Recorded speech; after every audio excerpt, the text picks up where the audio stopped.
champion. That is incredible. This is ABC Sports. It's prime time in Kansas City, and the Steelers are in town for Monday Night Football. The Pittsburgh Steelers are on a roll. Last week in overtime. Cordell back, shovel pass, forward. The Steelers have it. Butch goes all the way. Game over. Touchdown, Steelers. With the win, the Steelers now lead their division. Their quarterback is 25-year-old Cordell Stewart, who on his very first pass in the National Football League showed he was something special. He's led Pittsburgh to 5 straight wins this season, and tonight, Kansas City will get a look at the league's most versatile player.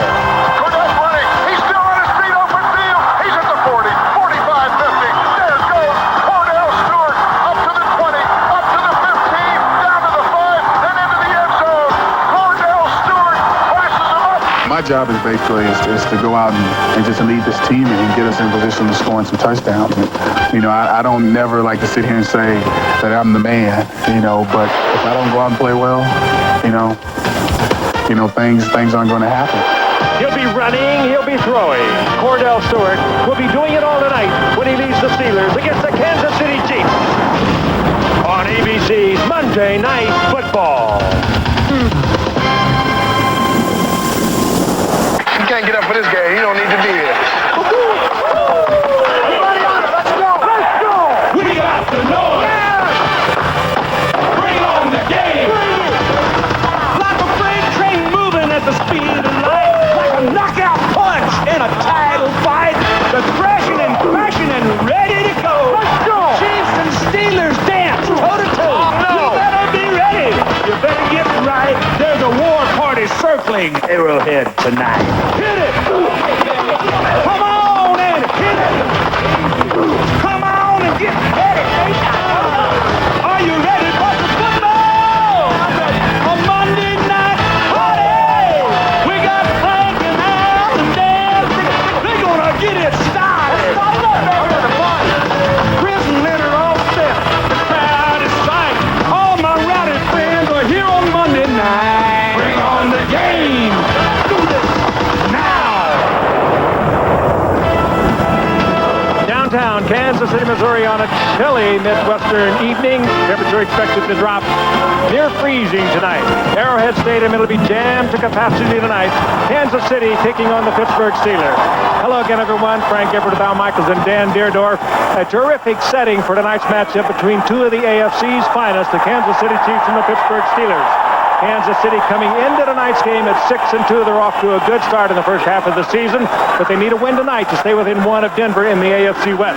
Meanwhile, the Steelers come in at 6-2, and they need to win tonight to stay 1 up on Jacksonville in the AFC Central Division. And Al, this is a very tough stadium with all the noise, with everything going on here, with the great fans, to win when you're on the road. But somehow or other, the Steelers have found a way to do that. They have figured out the mystery, and I don't know what the answer is, Frank, but they played 7 regular season games here since this stadium opened in 1972, and the Pittsburgh Steelers are 7-0 in those games, including a big Monday night victory last year. They've won 5 straight, and they've come from behind to win 4 of those games, so they are now the comeback kings. They haven't lost since that Monday night botched snap loss to Jacksonville on September 22nd. Led by Cordell Stewart, becoming more productive every week, and now one of the most exciting players in the National Football League. And the bus out of the backfield, the number 3 rusher in the National Football League, 245-pound Jerome Bettis. If the Pittsburgh Steelers can come into Kansas City, win a 6th straight game, win on the road here, they'll be 7-2, and clearly, along with the Denver Broncos, will establish themselves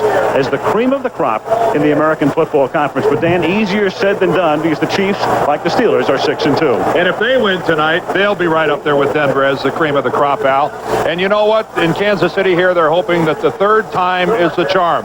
That the 3rd time they try a former 49er quarterback to lead this team, it really works out. For 2 of those years, it was Joe Montana. For the next 2 years, it was Steve Bono, to varying degrees of success. Now it is Elvis Gerbach, and what a start he's off to here in 1997. 11 touchdown passes and only 5 interceptions. He's got a newcomer wide receiver in Andre Rison, and he's off to the best year he's had since 1994 when he was still in Atlanta. So it is a rejuvenated Kansas City offense. Defensively, Derek Thomas is healthy. It's them against the bus tonight. We've come to the great state of Missouri. Monday Night Football and the kickoff at Arrowhead right after this.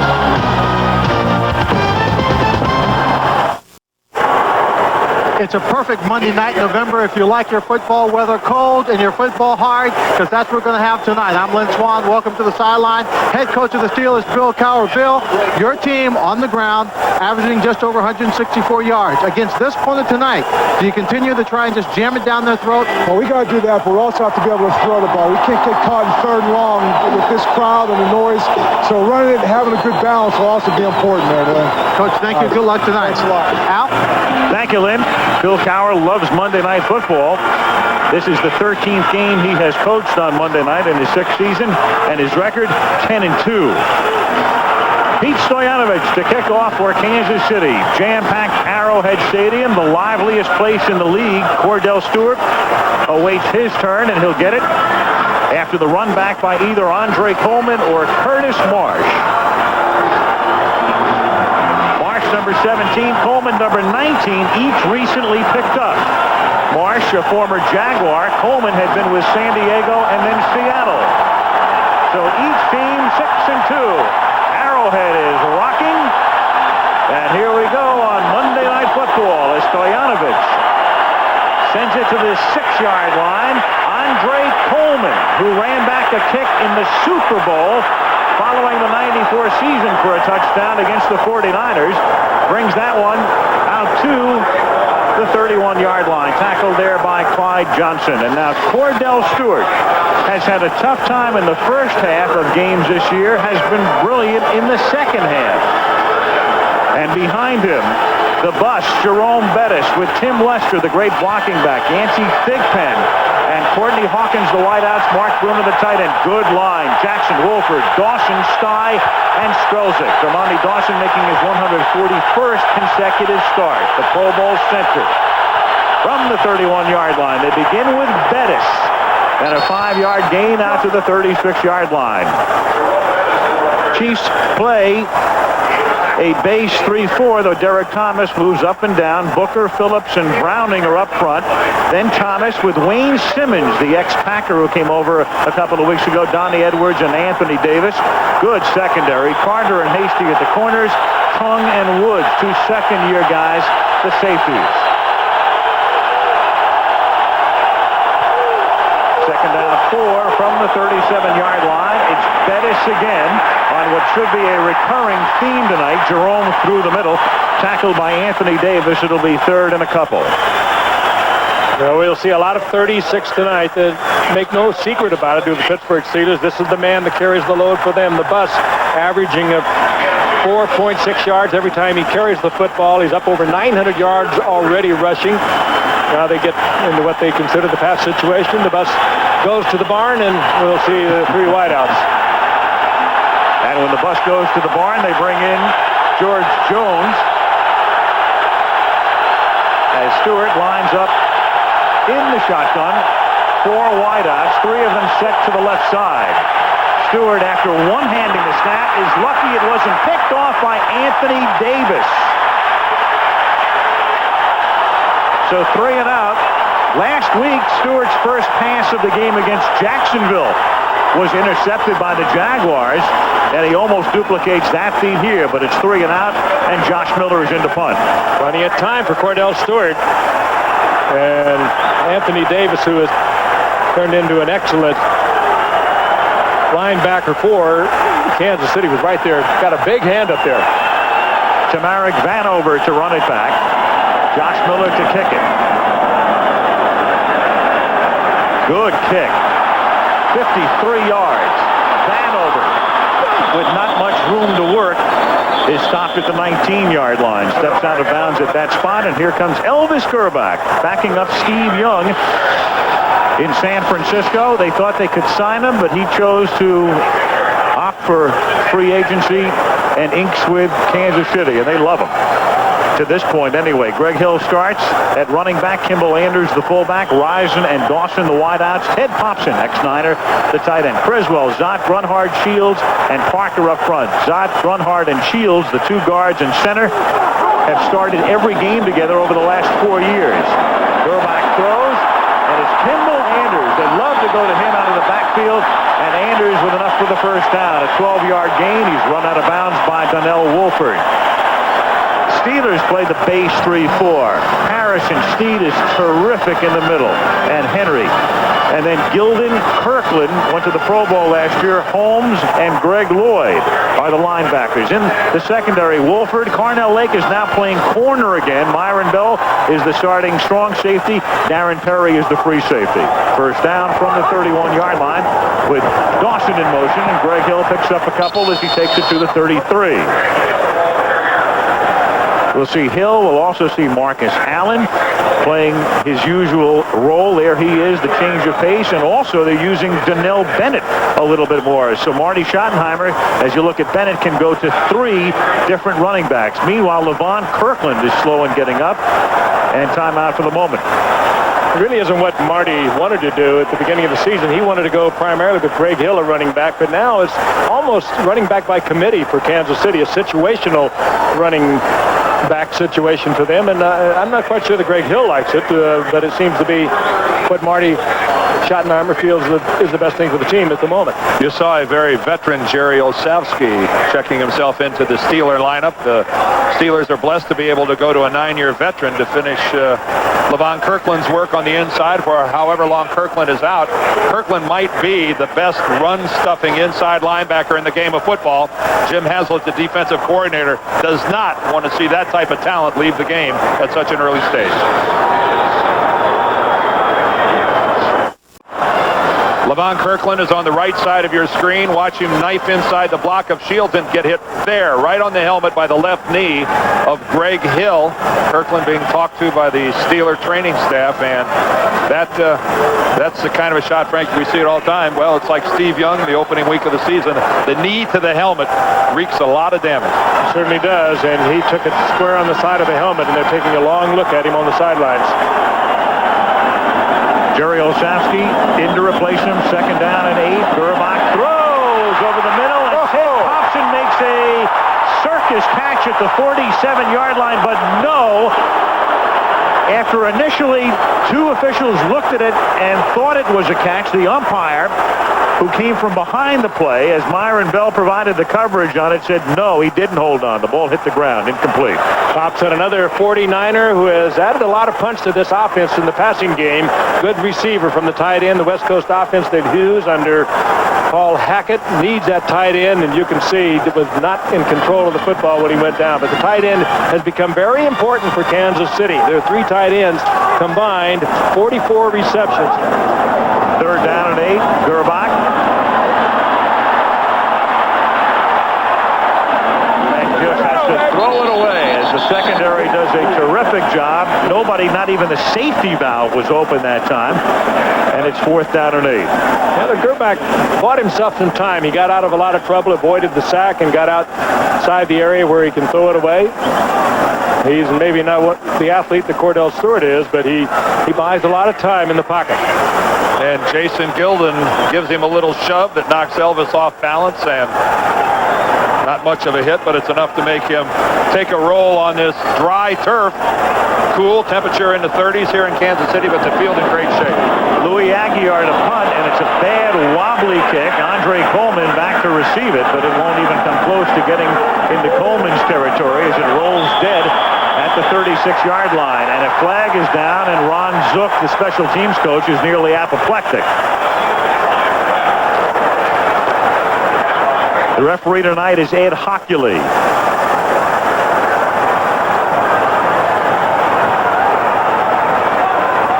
Curtis Marsh and Danon Hughes got into it as the ball was about ready to roll dead. A little fight ensues, pushing and shoving, and here comes a flag, and you see Zook in the background. It's one of those where the guy who draws the flag is usually the second man in. And that was the last shot, was the one by Marsh. After the play had ended, personal foul by the receiving team, number 17.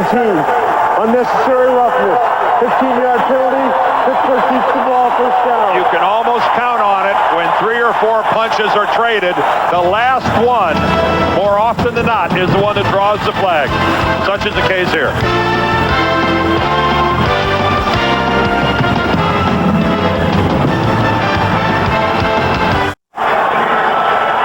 And we're back in Kansas City. Pittsburgh with the ball for the second time. Bill Cowher, in his 6th season, has guided his team into the playoffs in each of his first 5 years. And the Steelers begin this drive at their own 21-yard line, 1st and 10. Cordell Stewart throws over the middle. It's tipped and it's incomplete.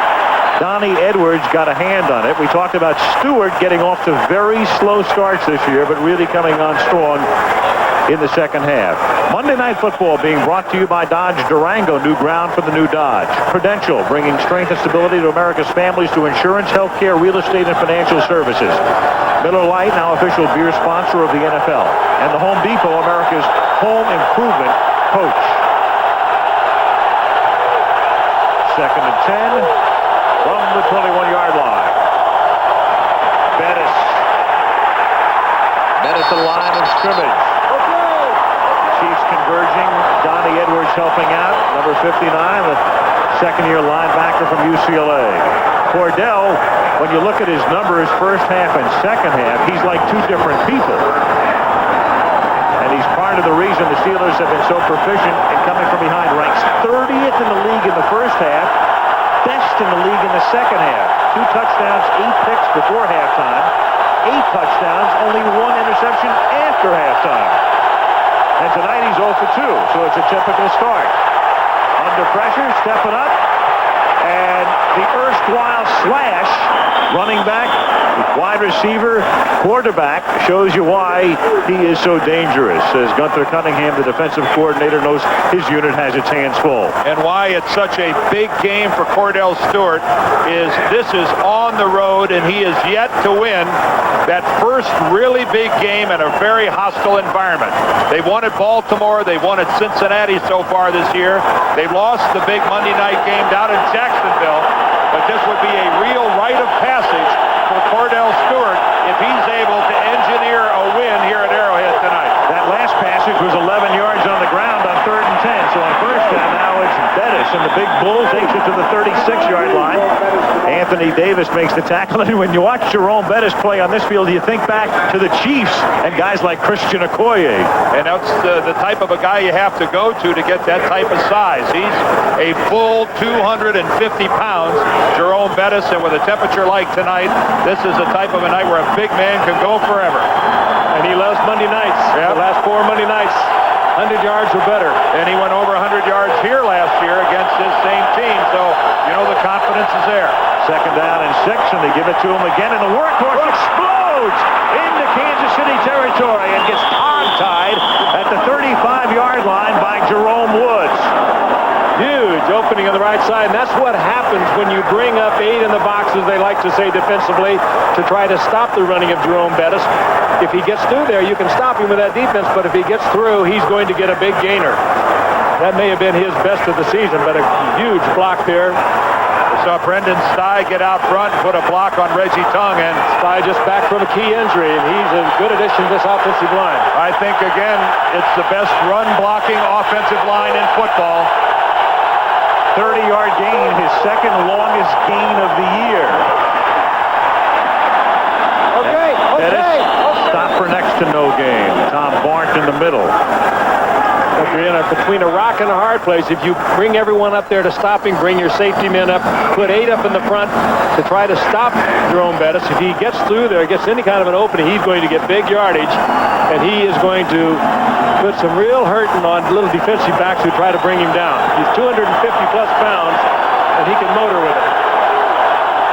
Came into the game averaging 4.6 yards a carry. 2nd and 10 from the 34, and Stewart has to take a timeout. Timeout Pittsburgh. With the Steelers on the move, 8 minutes 38 seconds remaining in the opening quarter. Cowher and Stewart going over things in Kansas City with no score.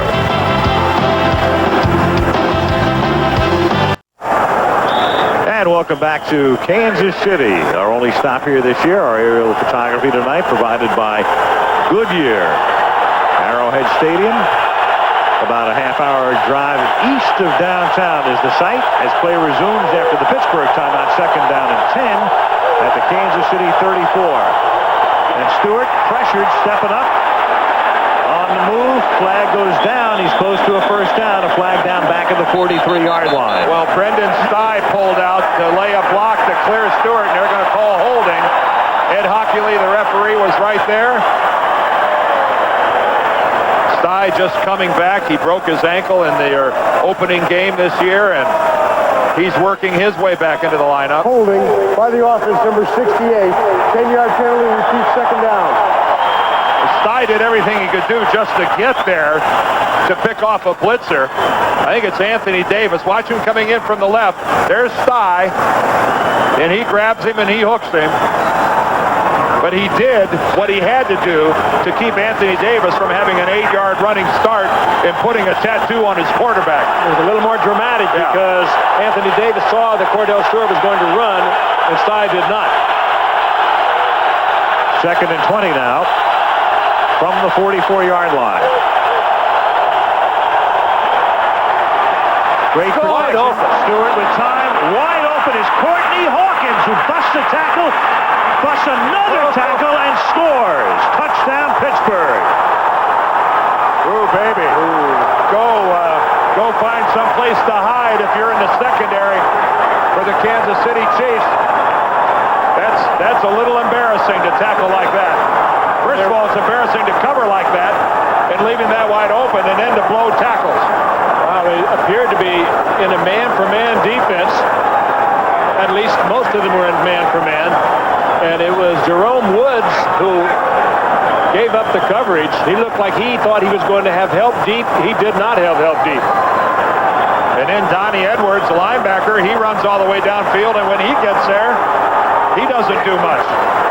Norm Johnson for the extra point. So on second and 20, Courtney Hawkins, after 5 years in Tampa Bay, heads north. That's his third touchdown catch of the season, and Pittsburgh leads 7-0. And that is one way to quiet down Arrowhead.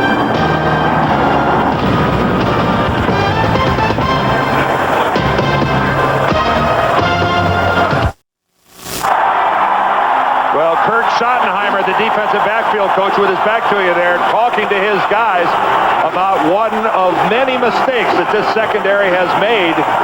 So far this season, they're ranked number 29 in the NFL. They've got 4 second-year players that start for this defensive unit, and they have made lots of mistakes. And we just saw one illustrated there. Norm Johnson's kick, a good angle kick, taken at the 7 by Tamarick Vanover.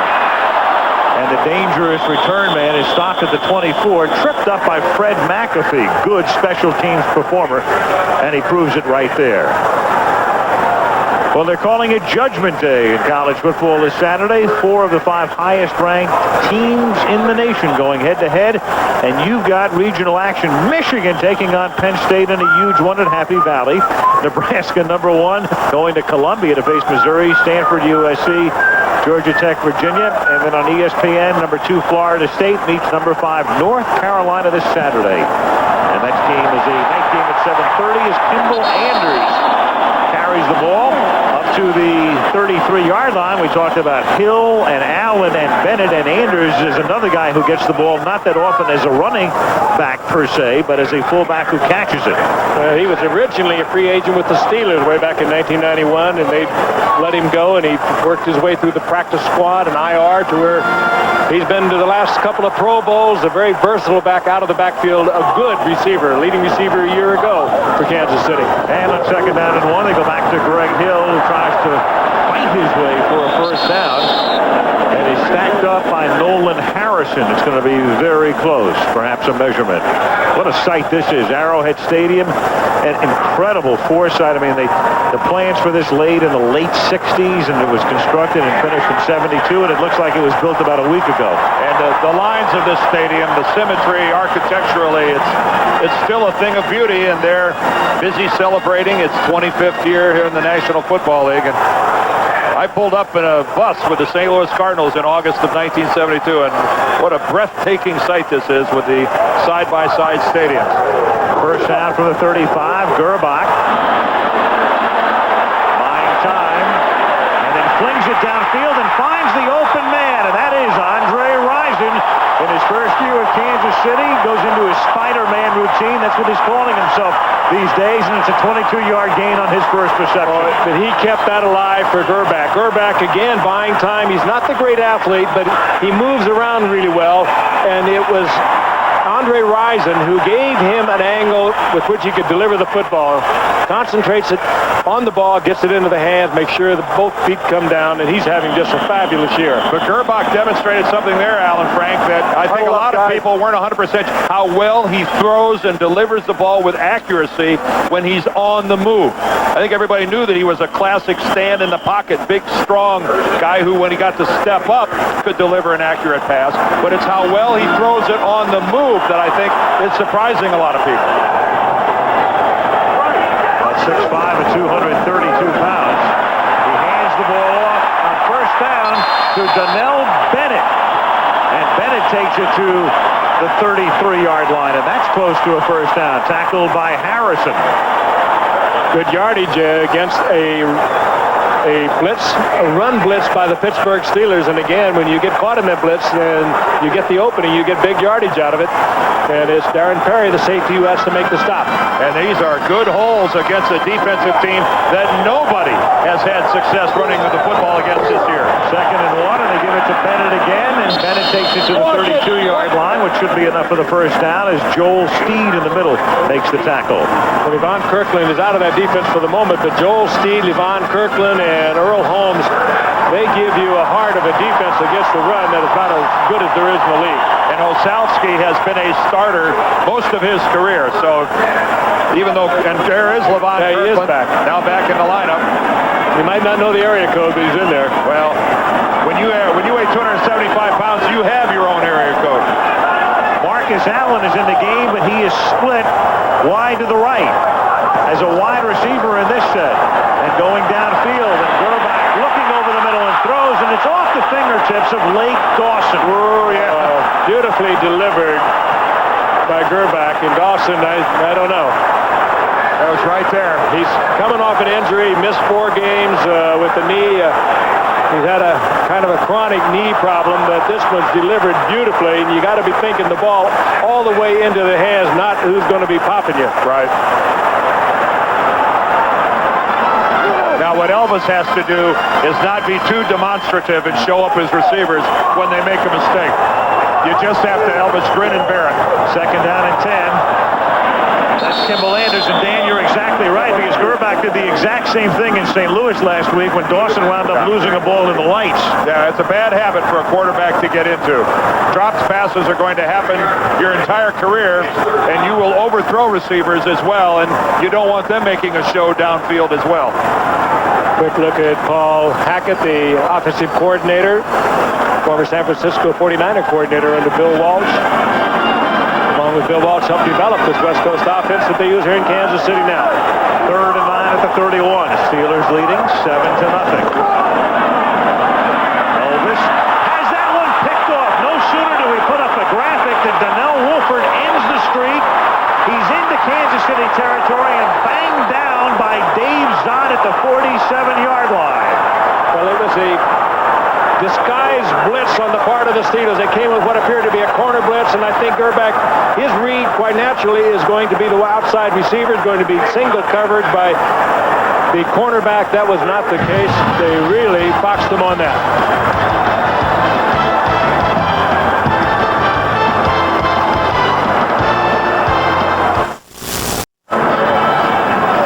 Right at the 25-yard line at the top of your screen is Lake Dawson. Elvis Gerbach looks like he's expecting Dawson to run a curl. Dawson runs it a little too deep. Disguised coverage has something to do, but he throws it right into the hands of Wolford, and at the conclusion of that play, over on the Kansas City sideline, Gerbach and Dawson went at it pretty good. They were in each other's face, jawing it out. Well, the quarterback and the wide receiver on a blitz have got to be in sync, and they were not. Now the Steelers at the Kansas City 47-yard line. Pittsburgh leading 7-0, and Stewart going to the air and throws, and it is not caught. Yancey Thigpen had it for the moment, couldn't retain possession. Thigpen coming off a fabulous outing last week against Jacksonville when he caught 11 balls for over 190 yards. Well, the past couple of games, the week before that, he had 6 for 120 against Cincinnati. And James Hasty, though, is having a terrific year. Been around a little bit. He's about 10 years in now, former Jet, but he is having a terrific year here in Kansas City. 2nd and 10 now. Stewart is 1 for 4, but that one was the touchdown pass. They fake it to the bus. And then Stewart throws and finds the open man on the sideline. That's Yancey Thigpen making the catch. And I think that spot's going to be good enough for a first down. Hasty's been locking up with Yancey Thigpen all over the field, and that was a little duel between the two of them. And it was Cordell just waiting until Thigpen uncovered. Frank, you put Cordell in movement like that, and you are really in a quandary as a defender. If you challenge him one-on-one up the field, there's Charles Johnson who's sitting this one out. You know, you run the risk of an even bigger play than just floating and giving them that time. First down at the 36. Johnson should be back from his knee injury next week. Bettis gets the ball, swings to the outside. Carter can't corral him, and he picks up a first down. Carter had every opportunity, but what do you do when a guy's 250? Well, you got to do more than that. He misjudged his speed for one. Lynn Swan, what you got, Lynn? Well, Al, you know, I talked to Cordell Stewart about his first half play versus his second half play, and he said, you know, it's several things. It's not being relaxed immediately, not knowing how the defense is playing me, not knowing how the guys are going to rush me. So he says in the second half, he just feels more comfortable. He knows more. But the one thing he said he had to accomplish tonight was to make sure against Kansas City he didn't have the disastrous first half, Al. All right, Lynn. Bill Cowher went to him before the game, and he said, just pretend we're starting in the third quarter. Here's Bettis inside the 20. 9-yard gain out at the 15 behind a Will Wolford block. Well, right now, Gunther Cunningham, the defensive coordinator of the Chiefs, better get the message into that Kansas City defensive huddle that somebody out there better think about hitting somebody in a Pittsburgh uniform. Because right now, all the heavy shots are being delivered by the Steelers. Just like at the conclusion of this play, it's Bettis that runs over Jerome Woods. And it is not the other way around. Somebody from Kansas City better stand up and do it quickly. Bettis already 61 yards in the quarter, which is less than 13 minutes old. And trying to add some more and gets enough for what should be the first down as he's inside the 15 to the 13. Jerome, like all of the Steelers, loves Monday night. Last year, as you can see, 133 yards against the Bills, 103 against the Chiefs, 119 against Miami, and then this year 114 against Jacksonville. And you see that Earl Campbell has the record with 5 consecutive 100-yard games, and Jerome Bettis looks like he's on his way to tie that if he doesn't get hurt. He's playing with a very sore left hand that has maybe contributed to a couple of fumbles recently for him. He can only carry the ball in his right hand. But Kansas City's tackling better get better. First down from the 13-yard line. Stewart, good protection, throws high, incomplete, intended for Courtney Hawkins, who caught the touchdown pass earlier, 2nd and 10. Down around this area is where Cordell Stewart, his versatility really comes in. He scored 7 touchdowns running the football. He gets down here and he goes back into a passing situation, spreads out the field, and he is just as liable not to take it in. Donnell Wolford, who came up with the interception, former #1 pick of the Bears, who has really helped Pittsburgh this year. left corner position. Second and 10. Meanwhile, Derek Thomas is now out of the lineup for Kansas City. Pella McDaniels is in there. And you've got Bettis to the 9. So the Chief defense being shredded, in effect, on this drive and in this first quarter. Now minus Thomas back on the bench. Derek's been in and out. And there's Thomas, who, because of a torn tricep, missed the first several weeks of the season. He plays that Falcon position. It's the weak side linebacker in a pass rushing situation like this. Derek Thomas goes to defensive end. He's by far and away their best pass rusher. He's not there. Well, the defense was designed for him, and he's not been in there for 2 games this season. Third and 6. The Steelers, as you saw, very proficient in the red zone. And Stewart lost one. Hasty had his hands on Thigpen, who looks around for a flag, doesn't find one. Incomplete. 4th down. Yancey saying, where was the flag? Well, they were locked up pretty good, far beyond the 5 yards in which you're allowed to make that contact. Right there's contact. And Cordell Stewart was not going to throw the interception. Not going to have what Lynn said that he said a disastrous first half if he can avoid it. And the official saying that Hasty had the position. It was up to Thigpen to fight his way through it. He couldn't. No flag. 28-yard field goal attempt by Norm Johnson. It's away. Mike Tomczak holds it, and the kick is good. So they cash in for 3 with 32 ticks left. 27 yards officially for Norm Johnson. And Cordell Stewart right now has begun the game. 2 out of 7 for 55 yards and a touchdown. And Jerome Bettis having a big quarter with 68 yards on 10 carries. Next Monday, and our schedule is great, the balance of the season, we go to Philadelphia. The 49ers, who have reeled off 8 consecutive victories, including their win yesterday against the Dallas Cowboys, go to Veterans Stadium to take on the Eagles. San Francisco against Philadelphia. And later on this season, in case you haven't looked at the Monday night schedule, on December 15th, Denver at San Francisco, and what is shaping up as maybe the game of the year. In a game that, unbelievably, Jerry Rice has targeted to make a comeback from the knee surgery that he had after the injury in their opening day loss to Tampa Bay. Jerry Rice has targeted that game as a date that he's going to try to make a comeback. That is truly amazing. That almost defies belief. But then again, so does Jerry Rice in so many ways. The next Monday night, you can almost say that's the last stand for Ray Rhodes and the Eagles. They're 4-5, and they're going to have to win that game, and that is going to be a war next Monday night in Philadelphia. Huge game for the Eagles. The Niners will try to make it 9 straight. Steve Young and company on Monday Night Football. 10-0 Pittsburgh as Johnson kicks off. Hanover from the 9-yard line. And a run down at the 23. Good coverage led by Dante Jones. So Gerbach and the offense coming back in. And let's take a look at tonight's the Home Depot coaches back. Marty Schottenheimer, 13 seasons as an NFL head coach. Began in Cleveland, came here in '89. 0 seasons, none with a losing record. That's the most seasons as a head coach in the history of this league among coaches who've never had a losing season. And there he is, Marty Schottenheimer, who took over at Cleveland in the middle of the '84 campaign. In 1997, you can almost certainly add to that list. Here is Marcus Allen, granddaddy, on his first carry of the night, out to the 26-yard line. Some talk about, well, will this be Marcus's last year? He indicated it might when the season began, but I'm not so sure right now. Neither is he. Over the years, he's put up some incredible numbers, and on Monday Night Football, some remarkable ones.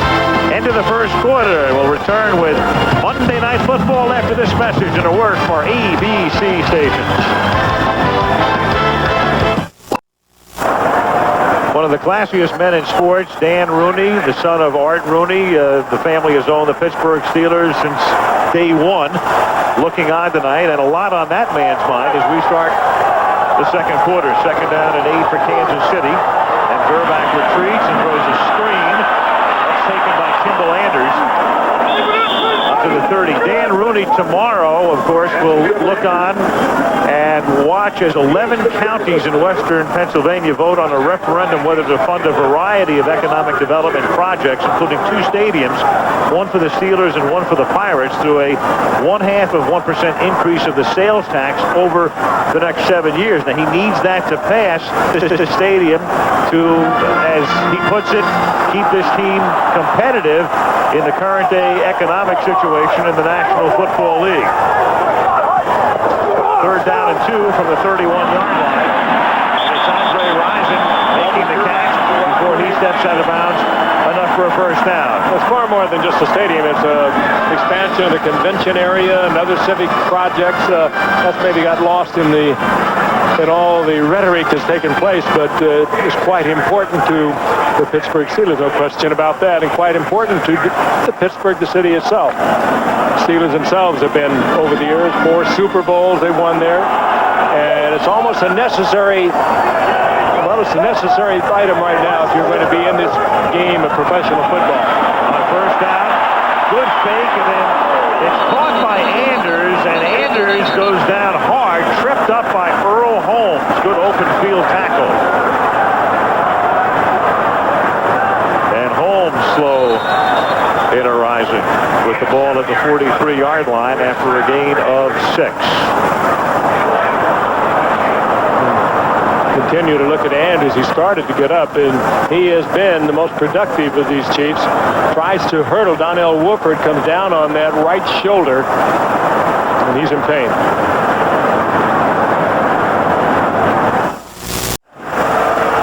Kimball Anders, they're taking a look at him as he leaves the field under his own power. And in the backfield right now, Marcus Allen and Donnell Bennett are the split backs on 2nd down and 3. And they give it to Marcus, and Marcus into Pittsburgh territory. 37 years old? You got to be kidding. Yeah, I think he ought to quit. Senior citizen puts on a show. Let's conduct a poll here at Arrowhead Stadium and ask how many Chiefs fans think that Marcus Allen ought to retire at the end of this season. And there's a guy whose vote really counts, and I think he'd like him to stay. What a heady piece of running. About 4 different cuts, but always staying in the middle of the field. Well, he never had the great speed. He knows he's not going to outrun 37 there. He breaks it back inside. He's always been a heady runner because he's never had that great sprinter speed. Boy, did he get some outstanding blocking at the point of attack by Grunhard and Shields, Parker, Zott, and Criswell. And for a defensive team that doesn't give up a lot of big plays on the ground, the Chiefs right now have to be a little buoyed with how well they are running the ball against the Steelers, the 2nd best run defense in the NFL. Coming into the weekend, and after yesterday's results, they moved to number 1. So only 66 yards a game is this unit giving up. And right now, Kansas City has to feel pretty good about how they're moving it. Allen, his longest run this season had been 11 yards. That one was good for 30. And they fake it to him, and they give it to Vanover on an end around. And Tamara takes it to the 20-yard line. That's a gain of 7. He's stopped there by Jason Gilden. Paul Hackett, the offensive coordinator, trying to go for the home run there with getting the ball around the corner, and you can hardly blame him for trying to get it into the hands of Vanover, who's not really an accomplished receiver and who doesn't really play a big part in Kansas City's passing game, but we all know of his prowess as a return man, and why not get him the football any way you can? 2nd and a short 4 with Thompson in motion. Bennett in the backfield, and Donnell Bennett picks up 2, takes it to the 18-yard line, setting up 3rd and 2, tackled there by LeVon Kirkland. Well, this is what LeVon Kirkland brings to the inside. Not just a great size, but such an awareness of his reads. Look at him stay at home, a little cut to the right, but then look at the way he squares up, gets underneath the pads of the running back, and wraps up both legs. A textbook tackle. That's 275 pounds of linebacker, and he can really move with it. He's light on his feet for such a big man. 3rd and 2, they've got Allen in the eye, running out of the same formation he used to run out of at USC, taking it close to a first down. You can see as we widen out how close he is. Ed Hockley lining up a look. And he'll bring in the change. An interesting call for Marty here. If they don't have the first down, be about a 33, 34-yard field goal for Stojanovic, who's having an awfully good year, 14 of 16 so far. And you'll have to be thinking, too, if we go for it, we're going against the number one defense in the league against the rush. And the Chiefs this year are 0 for 4 on fourth down, if that becomes their choice. But he won't have to think about it's it. academic. First down. You think he would have kicked it? I think Marty would like to get on the board. Tough. You know, you have Marcus Allen there, and he's almost automatic in that situation. But they're stout. As Frank said, they're stout. Well, maybe we'll find out in 3 plays. 4 wides for Kansas City. They're looking for single coverage, trying to get it on Andre Rison. This is one way to do it. One of those wide outs is Greg Hill. Split to the left. Gerback setting up a backside screen. This is Tony Gonzalez, who's their #1 draft choice out of the University of California. And that play needs to be reconstructed. Loss of 3. I think you're right on, Al. That fooled nobody on the white side of the ball. The Steelers in their white jerseys tonight and their black helmets, they were all over it. Well, one guy didn't fool, Greg Lloyd. He was all over it, and the Chiefs, I think, very fortunate that that's all the more they lost. Pretty good effort by Gonzalez to fight and pick up at least save a couple yards. Bennett now on 2nd and 13 only picks up a couple, so they probe the middle on 2nd and long, and that provokes a chorus of boos from the proletariat, and it will be 3rd down and 11. And Elvis being very active tonight. He quickly started waving his arms for the crowd to quiet down. That he didn't want to hear any of that. Elvis Gerback Day here in Kansas City. He's only been here for what? This is his 9th game. He's already got a day. That's better than Red Buttons. He didn't even get a dinner. 3rd and 11. They've got Marcus Allen split wide to the right. You get a lot of perks when your name's Elvis. And Gerback going for the end zone and throws it out of bounds. Andre Rison, the nearest man, so they bog down. And on 4th down, with Chad Scott covering on the play, in comes Stojanovic. Oh, and he took Andre Rison right out of that play. Good coverage by Chad Scott, their #1 draft pick, who's been struggling with an ankle injury, but he provided great coverage there, and that ball basically just thrown away by Gerback. This will be a 35-yard attempt. Aggie yard to hold. Stojanovic, the longtime Dolphin, came over last year. 35-yard attempt. Gone. And Stoyanovic's pick is right down Broadway. Or I-70, your preference. 9:13 to go in the half at Arrowhead. Pittsburgh 10, Kansas City 3.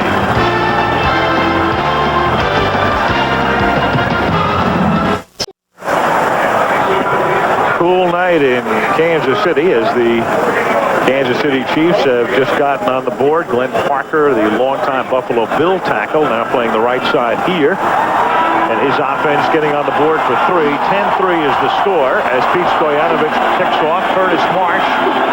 And Andre Coleman back to receive for the Steelers. And a flag is down as Kansas City was offside on the kickoff. Way off. It is taken by Andre Coleman. And he brings it back out to the 26-yard line. That wasn't even close. Mike Stock, the special teams coach, won't be too thrilled about that. That's a major gaffe.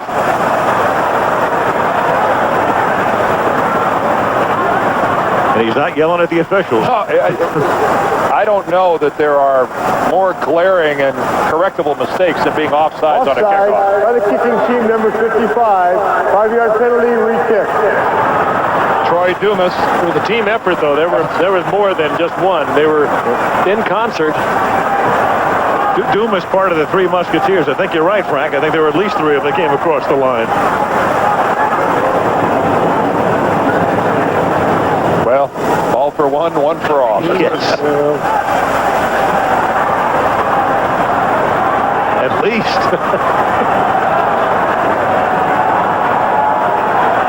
You may how does that happen? We should perhaps ask Stoyanovich. So Stoyo will see this one up now at the 25-yard line. If he gives them a misstep or a bad beat, well, then they're going to be offside. When in doubt, blame the kicker, right? Yeah, well, they're easy to blame.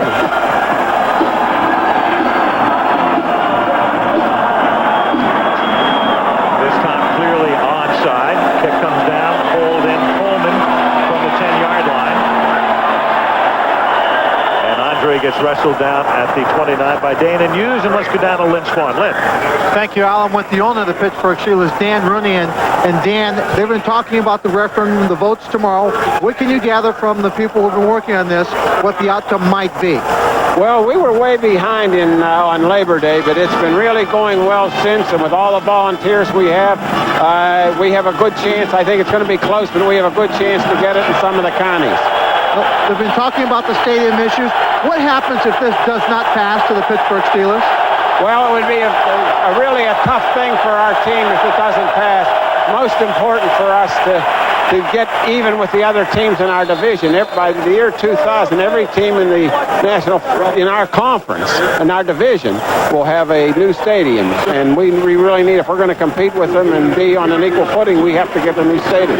They're talking about the referendum. It's a half of 1% in terms of a sales tax that they're going to apply. But not all of that money would go to a stadium, to baseball or football, would it? No. In the outerline counties, 75% of it stays in those counties for other projects. That's why it's so important for our region to get something like this. Well, Dan, we wish you well. We'll go back up to Al. All right, thank you, Lynn. After Bettis gains 3 on 2nd and 7, that is caught by Tim Lester, the blocking back, out of the backfield for a gain of about 4, setting up a 3rd down and 3 at the 35. Well, I think it's a safe assumption that we know how Swanee is going to vote. Still a resident of the Pittsburgh area. So. One of the great contributors to those Super Bowl efforts the Steelers had in the past. A lot of people don't understand. They think all revenue is shared equally by the National Football League team. That's not true. The revenue was generated from the stadium, and you need that money today to compete for players and to stay even with other teams. You need the money that comes from the stadium itself. Bill Tower here. Bill Tower made an impassioned plea, in fact, last week. 3rd down and 2 from the 35. And it's caught by Hawkins and then dropped. It's a loose and free football. And what are they going to say? The head linesman is going to keep the ball in Pittsburgh's possession after indicating it was a caught ball and a loose ball. And he might have stepped out of bounds before he fumbled the ball. The ball was fumbled on the play. It was recovered by a Kansas City player who was out of bounds at the time. Therefore, the ball's out of bounds. Pittsburgh ball, 4th down. Boy, that's the same rule as a kickoff. If you're out of bounds, that means the ball is out of bounds. Anthony Davis looks from that angle like he's got the ball and he's in bounds.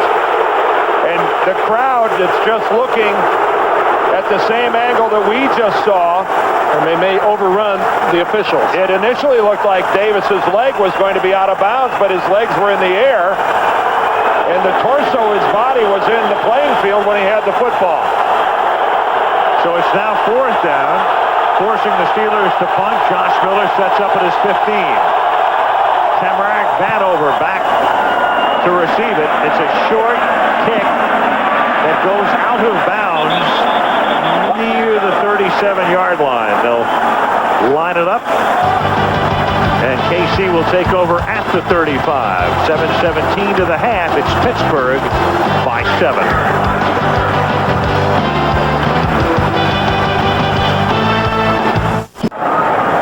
To balance this out, here's another look at what the official is looking. Watch Anthony Davis when he comes sliding in. From this angle, it looks like his left knee is very close to that sideline, if not on the paint. And the official is right there. You have to give him credit. He's right there. He waves it off. In his mind, Davis's left knee was out of bounds. Now Kansas City from the 35. Garbach off to the races he goes, slides through a hole, picks up a 1st down, a gain of 12. First down, Kansas City. Monday Night Football is being brought to you by Ford and your Ford dealer. Have you driven a Ford lately? Visa, the official card of the NFL. It's everywhere you want to be. And HBO, it's not TV, it's HBO. Kansas City on a sparkling early November night. Wind was really kicking up today, but it has calmed down tonight. Temperature in the upper 30s. And per usual, a packed house. First down from the 46-yard line. And it's Bennett seeing more and more action. And Donnell picks up 3 to the 49ers. Fourth year back out of Miami. Well, offensively for Kansas City, you would think they would be able to get their ball to their tight ends a little more often than they have tried thus far this evening. They're getting double coverage on the outside on Andrew Rice and then single coverage on Dawson. That's the primary coverage for the Steelers. Try to get Risen out of the game, and that should open up your tight end, Ted Popson or Tony Gonzalez, two fine receivers. Second down and 6. This is Kimball Anders picking up 4 to the 46-yard line. And Kansas City is doing the unthinkable if you're a Steeler fan, and that is running the football against the number one defense against the run in the league. Well, and the other thing Marty wants to accomplish is the Steelers have a time of possession advantage of over 3 minutes in the teams they play, and Marty wants to combat that by running the football. Marty, a huge believer in time of possession, field position, the old adages of football, and he knows even if we don't run for 150 yards, we want to at least have the clock on our side. Both teams running the ball very effectively. 6.9 for Pittsburgh, 5.8 for Kansas City. Third down and 2, and the pass is caught by Ted Popson, and that is a first down at the 43-yard line. He's tackled by Chris Oldham. Chris Oldham takes care of Popson, a guy who was drafted in the last round as the last pick of the New York Giants in 1991. Didn't play a down in the league until 94. Well, the Giants cut him twice. They cut him in 91, again in 92. He went to the World League, came back, and finally wound up in San Francisco. And had a pretty good year with them last year when Brett Jones was hurt. 26 receptions for them. Now Marcus Allen in the game. He gets the football. And the Heisman Trophy winner from USC in the early 80s takes it to the 39. It's a gain of 4. And Kansas City right now is operating behind their strength, which is their center and their 2 guards. Grunhard, Shields, and Zott.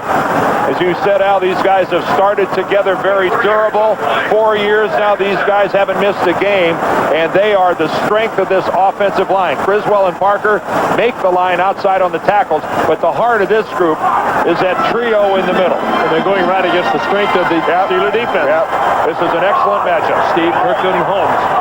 4 minutes to the half, second and 6. Deep drop by Gerback, slings it over the middle, tipped and incomplete. There were 4 Steelers there surrounding the one intended receiver as Myron Bell got a hand on it. Lake Dawson, the intended receiver. Well, you hate to waste pass protection like that. Gerbach had all the time to survey the field. Look at that. Look at the view he has of the passing lane. And yet he goes right to the congested area. Look at this look that he has down the football field. He's got Bell. He's got Kirkland. He's lucky that wasn't picked up. Third down, 7 now from just inside the 40-yard line. And he slings it for a first down to the 27 into the arms of Lake Dawson. So he goes right back to Lake, and they pick up the first. Good blitz pickup, too, in the part of the Kansas City Chiefs. And a good job by Dawson. Good job by Dawson Frank of breaking off his pattern. Exactly. He read with Gerback the blitz. Breaks it off right there. He has a single coverage because of the blitz. And Chad Scott laying off well, he had to lay off that far.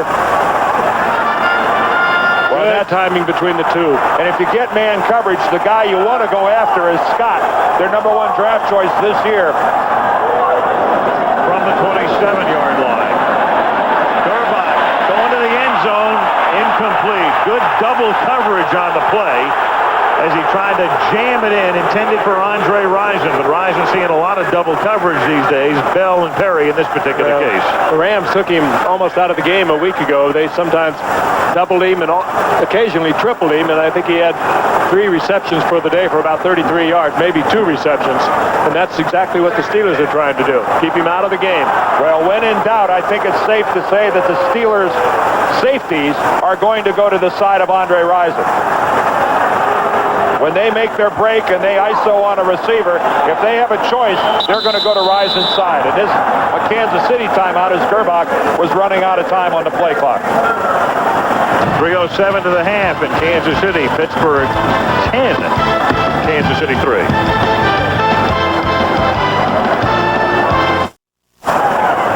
We're back in Kansas City, and the game living up to billing. Each team 6-2, and looking for, I guess, along with Denver, at least in the perception of the public, the top team in the American Football Conference, along with the Broncos. And I think that what Denver had going for them at the start of the season was a known quantity at quarterback in John Elway.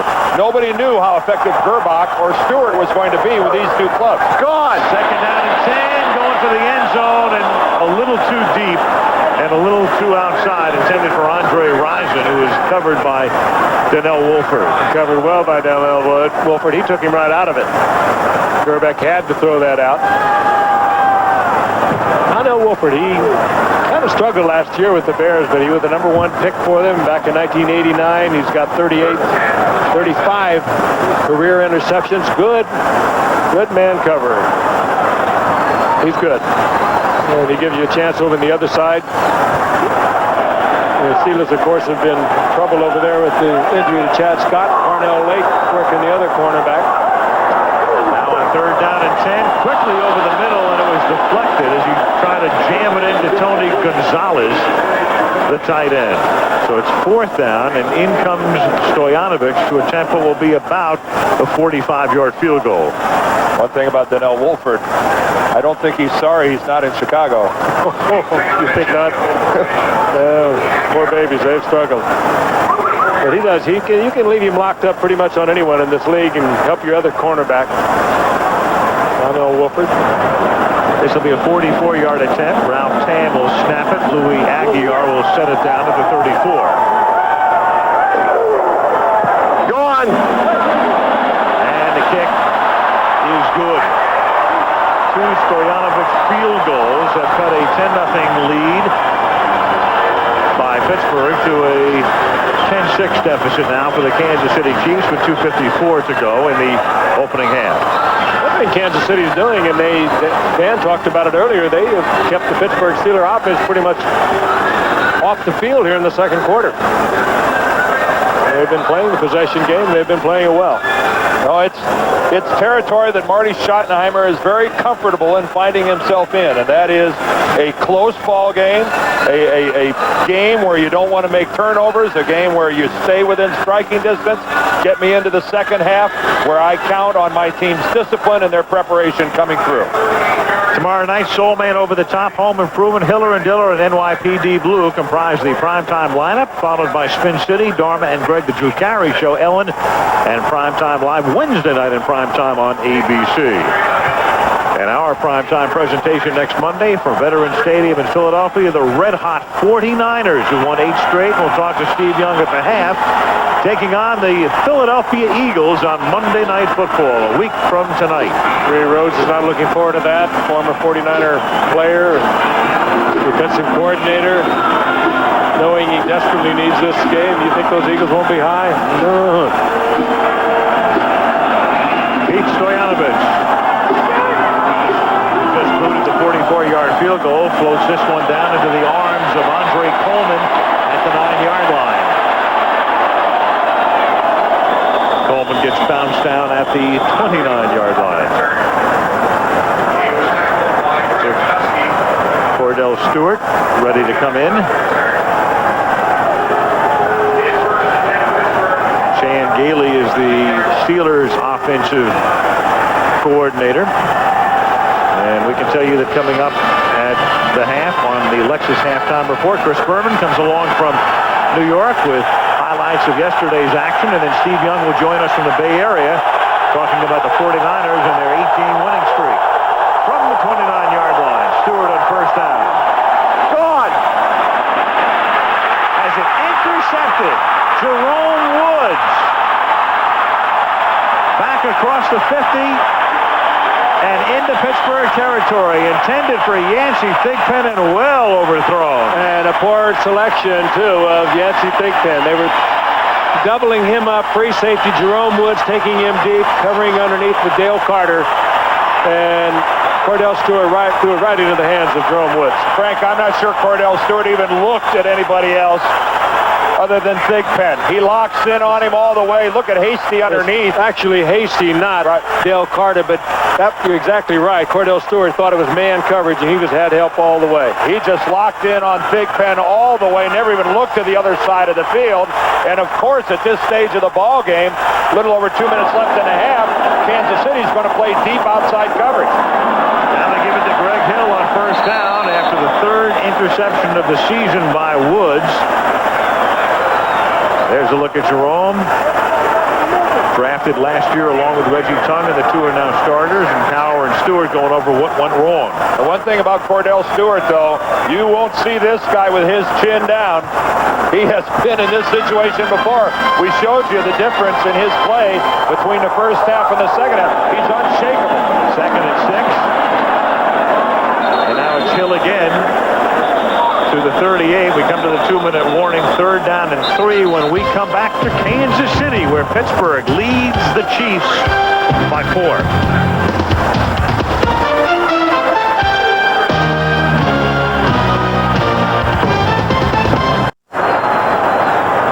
Footage tonight provided by Goodyear. Great shot looking down into Arrowhead Stadium. Al Michaels with Frank Gifford, Dan Deerdorf, and Lynn Swan. 2-minute warning for the first half.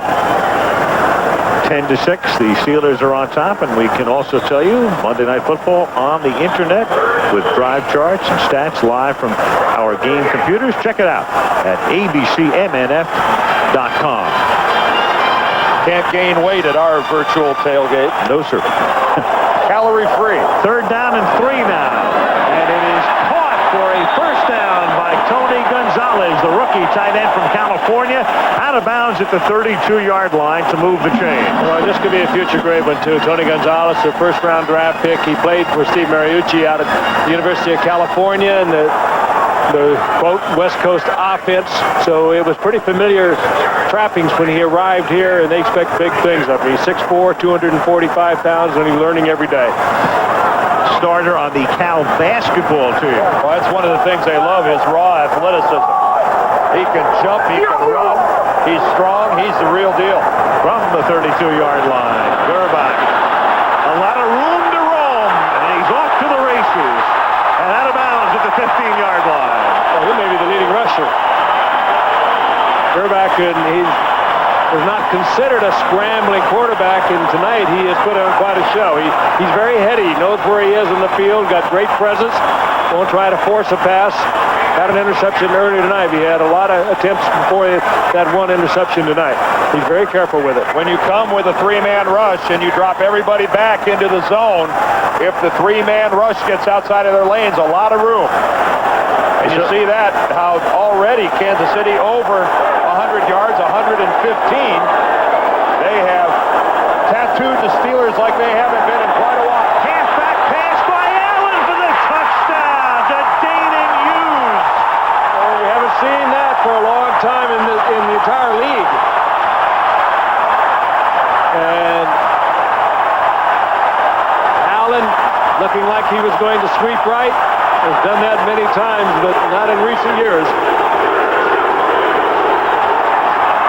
Taking advantage of a defense that flies to the football on a running play.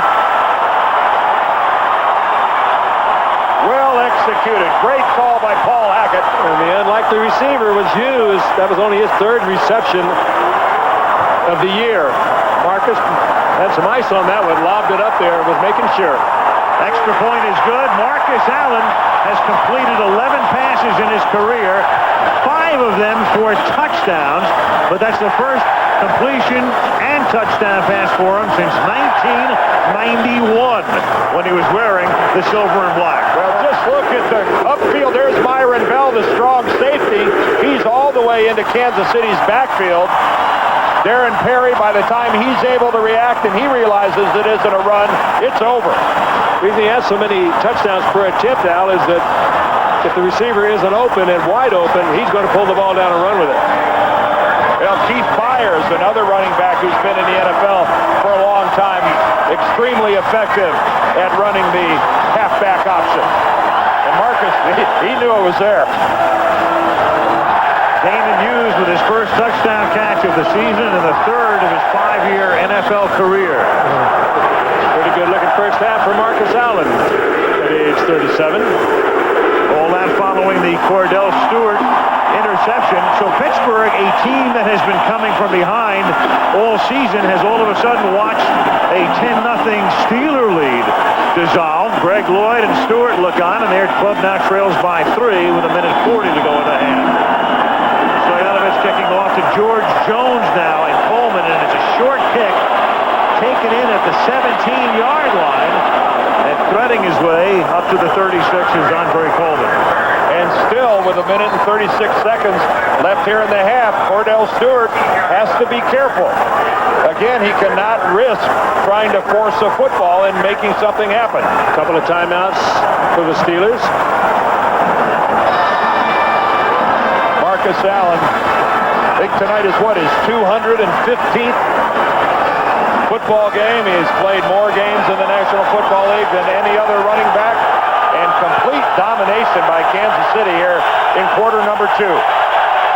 Steelers from the shotgun. 2 timeouts remaining, and they give it to George Jones on an inside handoff, and the rookie out of San Diego State is tackled by Jerome Woods out past the 45. It is a first down. And Will Wolford having trouble getting up.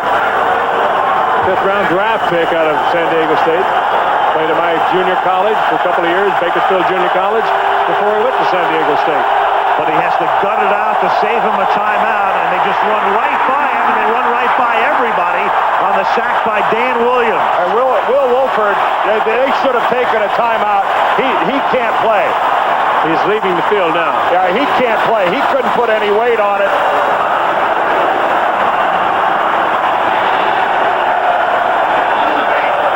He just is a spectator on that play. Tom Myslinski, he's got an abdominal strain. He's not supposed to play tonight. But you see Wolford just waves at Dan Williams. And Jim Sweeney comes in to replace him, and they run that same inside give. A flag is down. This is George Jones to the 42-yard line. And Myslinski with that ab strain right now with Wolford down, the Steelers are in trouble on their offensive line. They are real short of people. Ed Hockley indicating the penalty is against Kansas City. Derek Thomas trying to anticipate the count, came across too quickly.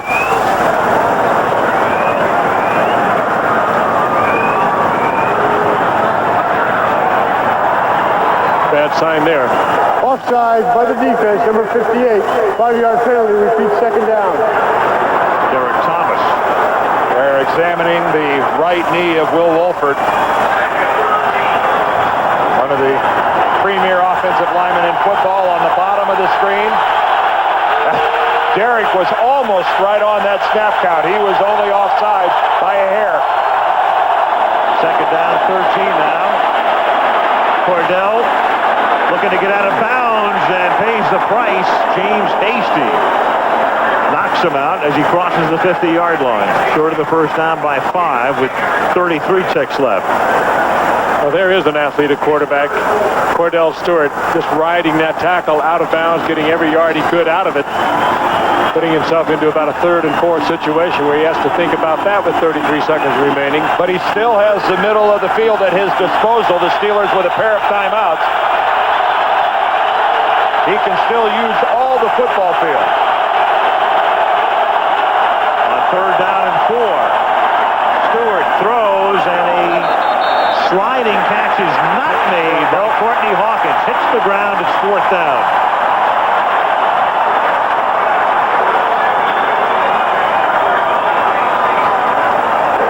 The Steelers can't be thinking about going for it. I would not think so. 27 seconds remaining. No, they can't.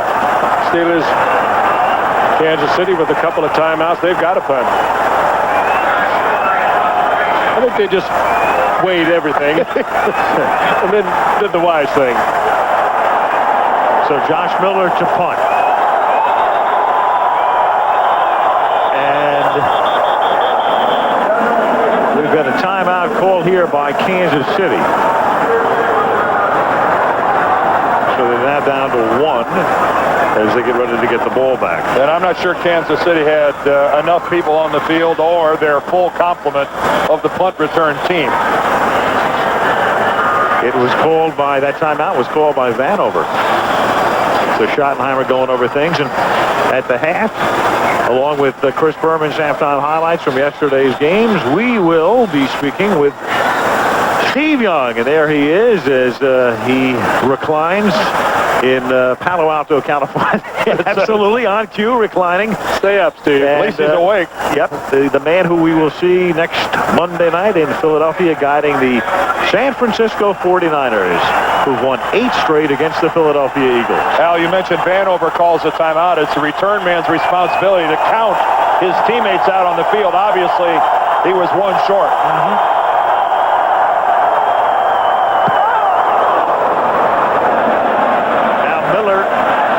Floats it into the end zone. And Vanover picked the ball up, but it was a touchback. Ruled a touchback with 14 seconds to go. Speaking of Josh Miller, and why not have an explosive effect lead to this? You'll recall the Monday night game in Jacksonville.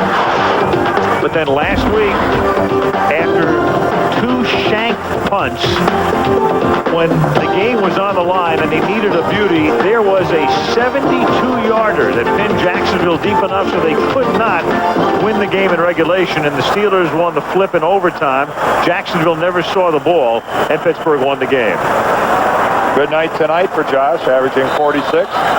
Bill Cowher told us last night that it was his wife who gave him a hard time about being too hard on Josh in that Monday nighter we had, and Bill said, "I promise I'll treat him a little better." It's halftime in Kansas City. The Chiefs have come from behind to take a 13-10 lead over the Pittsburgh Steelers, and we'll return after this message from the National Football League and a word from our ABC stations. The Lexus Halftime Report. Brought to you by Lexus. The future of Lexus is here. Fasten your seatbelts. From our New York studio, Chris Berman. Well, the NFL steamrolls into November, and with it comes the streak. No. We're not resurrecting Ray Stevens' hit tune. But it's just that the hot teams are moving very quickly to the top of their division, like the Steelers team who we're watching tonight, who've won 5 straight. Since the strike in 1982, we've had 14 Super Bowl champs. Everyone but 2 of them has won at least 5 in a row during the regular season, a number which should sit awfully well in Minnesota, because the Vikings have now, they've got a winning streak of 5. 5 straight games, they've held opponents under 20 points. Here they start the Patriots, Curtis, my favorite, Martin, on 4th and 1. Lethal combination, Brad Johnson, Chris Carter. All he does is catch touchdowns. 23-18 Vikes, another happy locker room for Dennis Green. We got to make sure we go on the field, we play our game. Yes, sir. And don't let them play their game, and if we do that, then we'll get the next win. Now, 5 wins in a row is outstanding. There are only a few teams in the National Football League that are doing what we're doing, which is finding a way to win the ball game. There is no reason to stop now. They can't stop because the Packers have won 4 straight. Last night at Lambeau, the Pack did it with defense. Rookie Darren Sharper from William & Mary. 1 of 4 picks of Scott Mitchell. The Pack beat Detroit 20-10. Scott Mitchell on the tackle. Yeah, I don't think so. 23rd straight win at home for the Packers. And in San Francisco. We are the Niners. Let's define our season today, baby. Who are we? Let's go Niners. 1, 2, 3, go! Against the Cowboys, Steve Young turned prime time into flip time. 4th quarter, Steve was forever young, and he was stoked by one of his young receivers, J.J. Stokes. Here's how Jerry Rice saw it. There you go!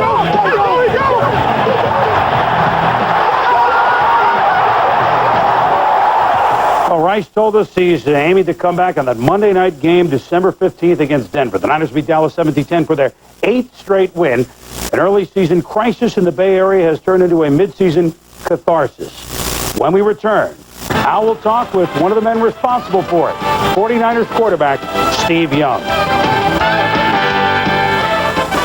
Play in our game, Marcus Allen, halfback option touchdown, and the Chiefs lead the Steelers at Arrowhead by the count of 13-10 here at halftime. Well, the Chiefs are hot, the Steelers come in hot, but as we go back to Kansas City now, Al, right now, nobody is finer than the San Francisco 49ers. And mainly because of the man you call forever Young, and that's Steve Young, whose season, along with the 49ers, as you know, Chris, started ingloriously enough and disastrously, in fact, because on opening day in Tampa, not only did they lose, but Steve Young suffered a concussion on this play. And after what he's been through in his career, a lot of people had determined that maybe it was time for Steve to call it quits. And Steve now joins us live from Palo Alto, California. And Steve, when you think back to that play 2 months ago and the aftermath, how close did you come to thinking about retiring? Well, I came very close to thinking because I had to face a lot of the science that was not in my favor at the time, but I did a lot of soul searching and also got a lot of expert advice and felt very comfortable coming back to play football. And the more weeks that go by that I don't have any recurring concussions, the better it gets for anything in the future. So I feel very confident about it. Have you altered your style at all because of the concussions? Well, if I've altered it, I've altered to get the ball out of my hands even more, which I'm sure the whole offense is glad for. So if anything, the concussion in a weird way has probably helped the offense. Steve, the 49ers did something that was almost unthinkable. They took a 41-year-old coach with very little head coaching experience, none as a head coach in the National Football League, and made him the head coach of the San Francisco 49ers. Now, things seem to be working out swimmingly, but in your words, and I know you've developed a great relationship with Steve Mariucci, tell us about him. Well, his nickname is the Mooch, and everyone on the team feels comfortable calling him that, so that gives you one indication of how the rapport is with the team. A lot of guys were older, the veterans of the team, thought they were going to get a rah-rah college coach. They got a lot of rah-rah, but they didn't get a college coach. They got a real pro, somebody that can handle the pressure, as was shown in week 1 when Jerry went down and I was suffering from what we talked about earlier. So he's handled the pressure. I think he gained a lot of respect amongst the team those first couple of weeks as he handled that whole situation with a lot of straightforwardness and a lot of coolness, and I think that's his trademark now. And he's having a great time, and I think one of his trademarks all the time is this fun or what, and I think that's effective in a lot of ways. Well, it's fun now because you've won 8 in a row. You mentioned the injury to Jerry Rice, but that's also enabled, on the other hand, guys like Terrell Owens and J.J. Stokes to emerge, and Stokes made that brilliant catch yesterday. Yeah, and they both want to be, they're not afraid to be great. They're not afraid to go out and make some big plays against Dallas or against anyone else in the league. They're very confident. I think the one thing that we got to do is continue to push them by calling their number, because they can come up with plays every week, and the more we do, the more solid we will be down the end of the road at the end of the season, because we've got 2 outside receivers that people have to defend and really be concerned about. Steve, thanks for your time. Good trip to Philadelphia. See you next Monday night as the Niners try to make it 9 straight on Monday Night Football. Meanwhile, here at the half in Kansas City, the Chiefs lead the Steelers 13-10.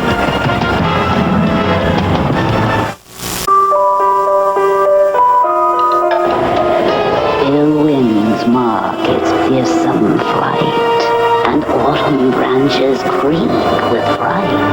The landscape turns to ashen crumbs when something wicked this way comes.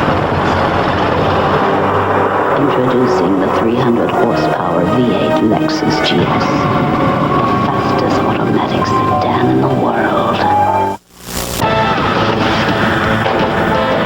The Lexus Halftime Report has been brought to you by Lexus and the new, faster, sleeker, meaner GS. We'll be back with the second half kickoff after this from our ABC stations. Arrowhead Stadium in Kansas City. One of the questions as we begin the second half is whether or not Will Walford can come back into the game. He was injured at the end of the first half. Are that he will return, but he doesn't have to worry about it for a few minutes, conceivably, because Kansas City gets the football as Norm Johnson kicks off. And sends it down to the 11-yard line. Tamarick Vanover out past the 20. And written down at the 32-yard line by Steve Conley.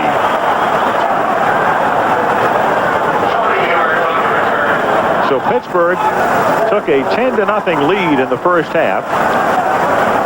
The first touchdown of the game on this pass, the first completion of the night by Cordell Stewart. Courtney Hawkins with some sloppy tackling by the Chiefs gets into the end zone. And then Kansas City was able to counter and take the lead. Marcus Allen to Danon Hughes, the halfback pass, and the Chiefs lead it by a score of 13-10. Now Gerbach on first down throws, and that's caught by Andre Rison, who's out of bounds after a gain of about 5.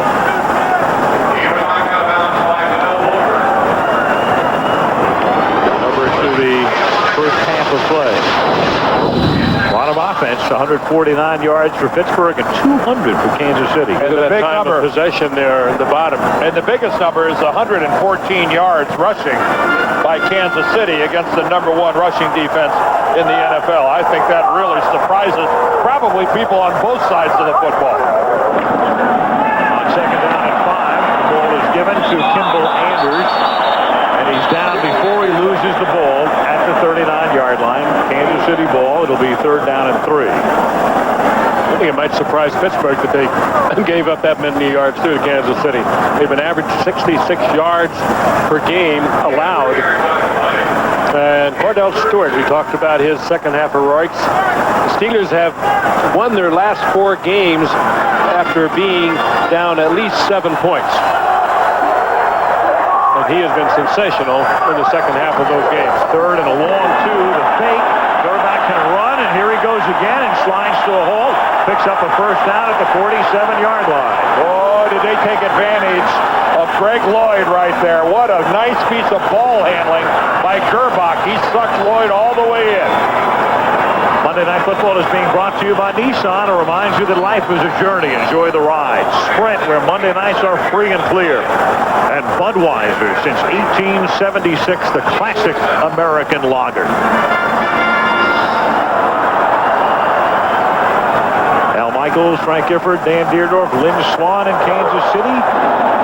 Chiefs up by 3, going deep for Rison and incomplete. Blanketed by Donnell Wolford. Rison trying to get a call against Wolford, but he does not get it. Kind of a half-hearted attempt by Andre. It was a good piece of coverage by Wolford. I think Andre recognizes that as well. One of the few times that Andre Reed has been in single coverage tonight, and Donnell Wolford was right there. Using the sidelines as help, maybe puts a hand in there, but certainly not any effect on Rison. The ball overthrown as well.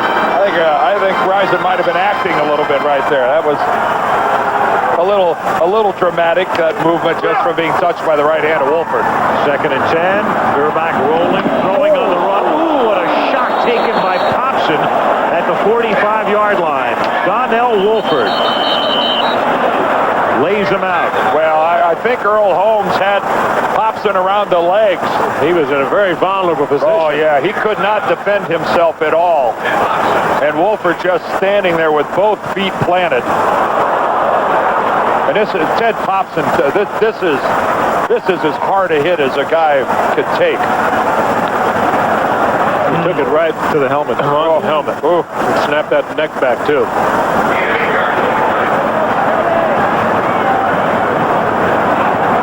So they work on Popson, and we'll be right back. You can hear the audio. Here again is the hit by Wolford on Popson. And again, Popson in the arms of Earl Holmes and totally helpless. This is most serious. Popson still down on the ground, and I think there's a great deal of collective concern and praying.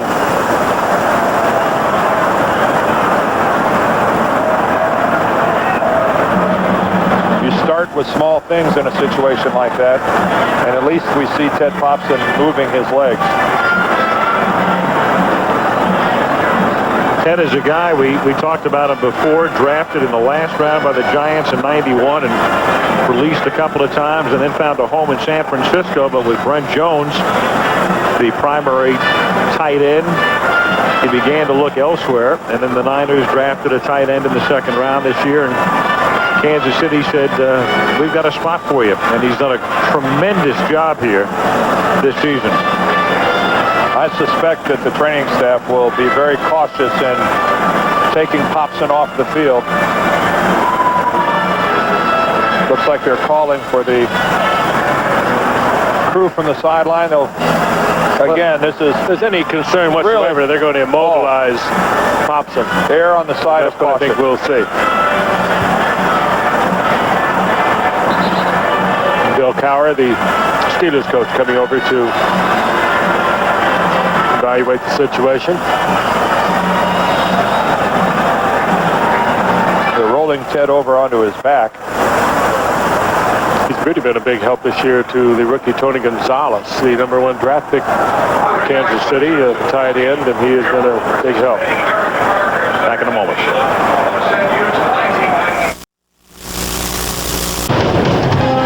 ABC's NFL Monday Night Football, brought to you by the NASDAQ stock market.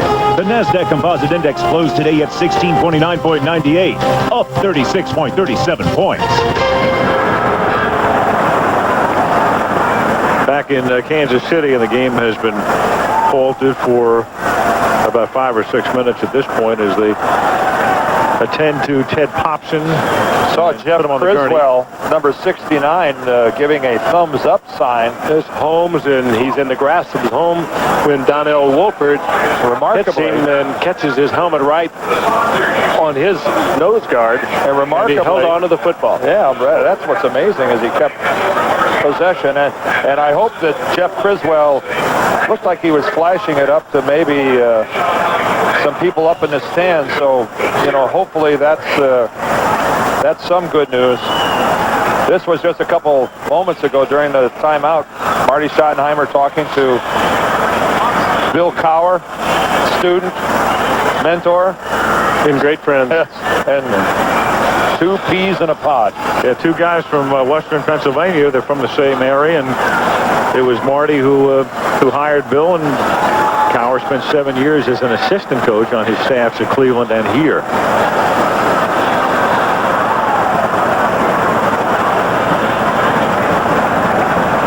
And we have a shot of Criswell, who had looked around, as Dan said, maybe to somebody in the stands, but we have to assume that's a great sign. And all the rest of what's happening now is just a precaution, and we'll assume that. Well, we hopefully are right. Yeah, we're looking for any good news that we can possibly glean from this situation, and we'll hope that Jeff Criswell is accurate.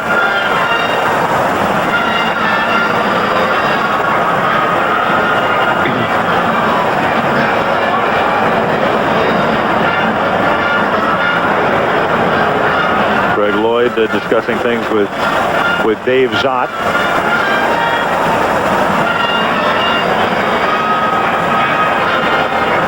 And of course, we will get, as soon as we possibly can, the information to you in regard to the condition of Ted Popson. We have college football coming your way this Saturday right here on ABC. The big battle is the one that takes place in Happy Valley in Central Pennsylvania as the Nittany Lions host Michigan in a huge game with major Rose Bowl ramifications. And then Nebraska goes about 125 miles east of here, right on I-70, and they take on the University of Missouri. Larry Smith, amazingly, has that program at 6-3. It's been a long time since they've had a winning season at Mizzou. Larry's old school, USC, hosting Stanford, and Georgia Tech a big one. Takes on Virginia. And then ESPN will have the Florida State North Carolina game at 7:30 Eastern time. So you've got all of the top teams in the country appearing on what they're calling Judgment Day in college football. I'm actually going to the Missouri-Nebraska game, and I'm going to take my little television so I can watch Penn State and my alma mater. That ought to be that's a happening weekend. They've actually near the stretcher, and he has been immobilized. It's an inflatable kind of a device that will immobilize the upper part of the body. It looks as though that's where they have placed it. And we'll get a report as quickly as we can, but the indications that we got from a couple of the players, they gave the thumbs up sign, and we hope that is a good indication and an accurate one.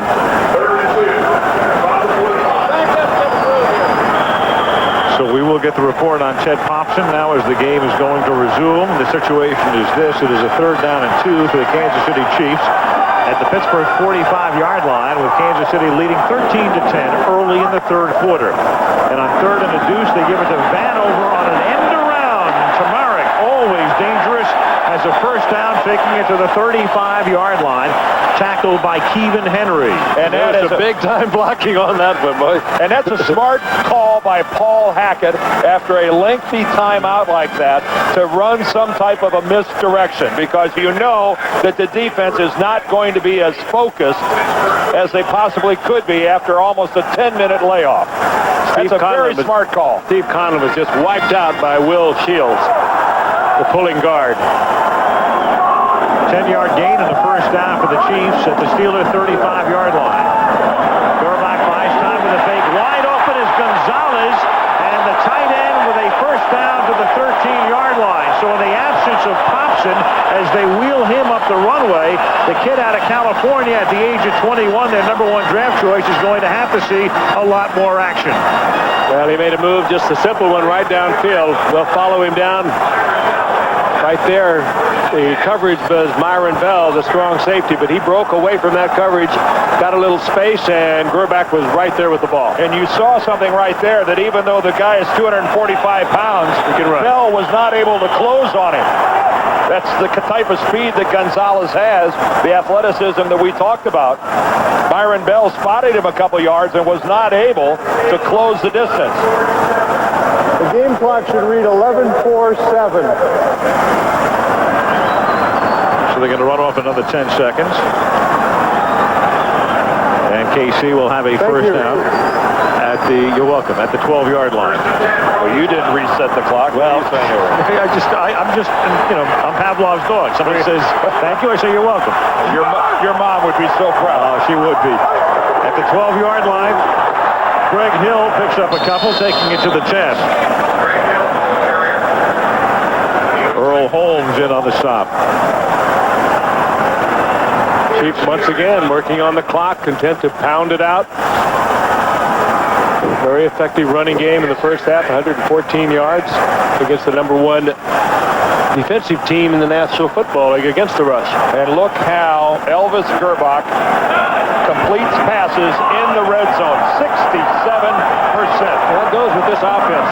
And he completes one here, and that is into the arms of Derek Walker, yet another tight end, #3 on the depth chart, tackled by Myron Bell at the 4-yard line, but he's shy of the 1st down by 1.5 yards. Well, he's slow getting up. This type of offense, the West Coast offense, you get a high percentage stuff, and it's almost like running the football. Throwing it into the flat, throwing it underneath the coverage. Well, you get some high percentage numbers. But there's a lot of variables on every snap of the football, and everybody's got to be moving at the same place at the same time.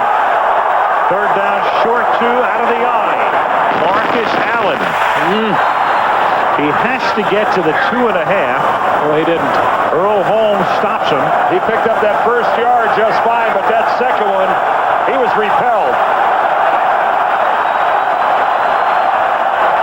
So it's going to be 4th down. Well, Marty. Interesting call. Again, keep in mind the Steelers, #1 ranked against the rush. Do you go for it, or do you take the sure 3 points? Marcus is the best in the history of the National Football League in picking it up. But what a time for play action. 4th and 1. And they give it to Allen. And that's why he's the best, but he loses the football. He got it. He had the 1st down, loses the football. Well, they're taking after it. They're ruling this a fumble. Every Steeler naturally contends it's their ball, but we've yet to see a striped shirt indicate who has it. He came close to the first down, then he tried to spin back to the inside, and that's where he lost it.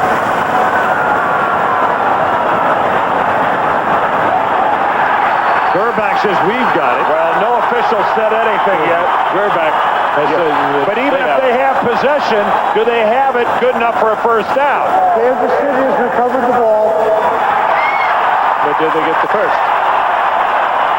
So Kansas City has recovered. Now the question is where? It's a fumble on fourth down. Doesn't Marcus have to recover the football? Right there, you can see the ball initially is held by Darren Perry. Darren Perry had that ball to start with.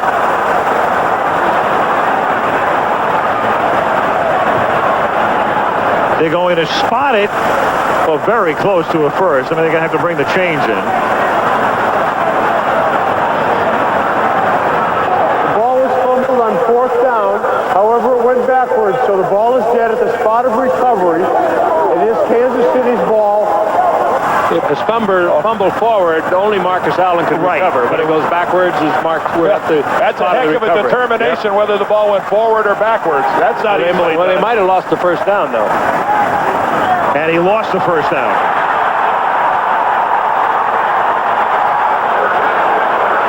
And so the Pittsburgh Steelers, they've done this 2 weeks in a row.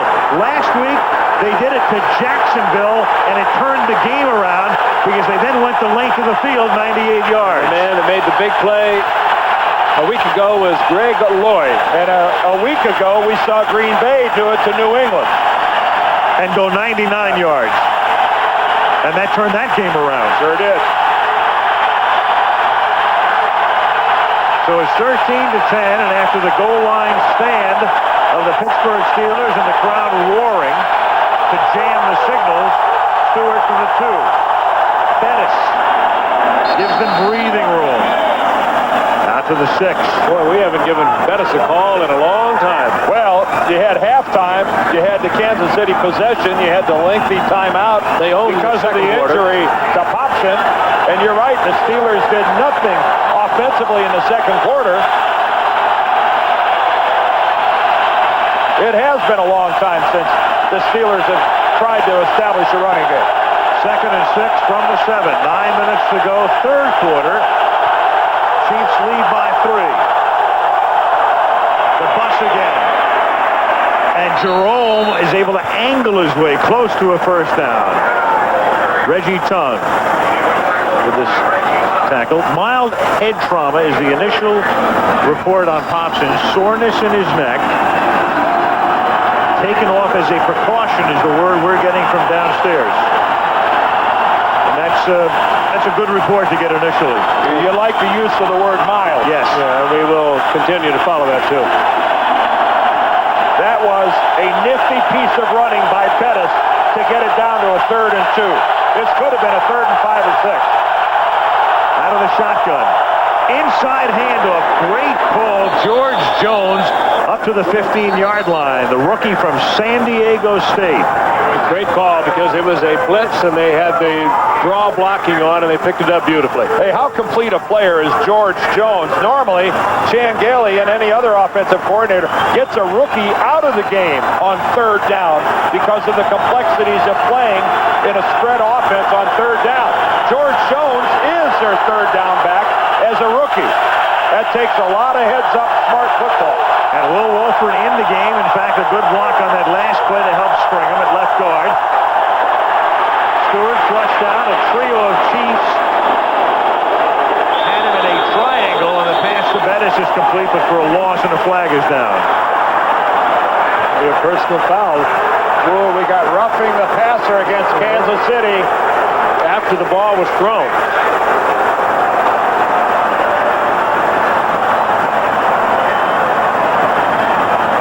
You can't launch yourself at the quarterback. Personal foul. Roughing the passer by the defense.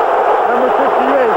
The penalties enforced in the previous spot. Automatic first down. Well, that's the helmet to the chops, too. Well, Derek Thomas, watch him leave his feet and go right into the face. And again, it's the leading with the helmet. If Ed Hockley, as the referee, decides that Derek Thomas could have pulled up, he'll call roughing the passer because of the hit with the helmet. First down now at the 30. The Steelers have been terrific this season at long drives. In fact, they've scored 8 times on drives that have begun at or inside their 20. They have the best rate in the league. From the 30-yard line, Lester makes the catch, and it's a 4-yard game, and he's tackled by Anthony Davis. And this is what they did, as we mentioned last week. They stopped Jacksonville. They stopped Jacksonville in a very similar situation where the Jaguars had the lead, could have kicked the field goal, and Gunther Cunningham looking on right now to try to stop Pittsburgh in their own territory. But then Pittsburgh turned it around against the Jaguars and wound up winning the game. Second down 5 now from the 35. Bettis swinging to the outside. And gets taken down by Jerome Woods. Got enough of them to knock him down. Shy of the first down by a couple. Third down coming. He is really difficult to arm tackle. We've watched it all night long. And he runs really well for a big back, east and west. I mean, sideline to sideline. Ordinarily, a big man like this, if he doesn't turn it upfield, he has a tough time with it. But he can take it to the outside. He's very nifty, very good feet. And the little man is just not going to bring him down. Here he swings to the outside. And he's shredding tackles. Third and a deuce. They have Fred McAfee in the backfield and 4 wideouts. Hawkins in motion. And they give it to McAfee. And he gets pinballed down after a gain of only 1. Anthony Davis makes the tackle. So 4 wideouts. They take Bettis out. They go to McAfee in the backfield. His first carry of the night. They don't get the first down. Curious call. I wouldn't be surprised. They'd like to rethink that one. You got Bettis on a pretty good roll. Then you give it to McAfee. Now Josh Miller to kick. Vanover back to receive.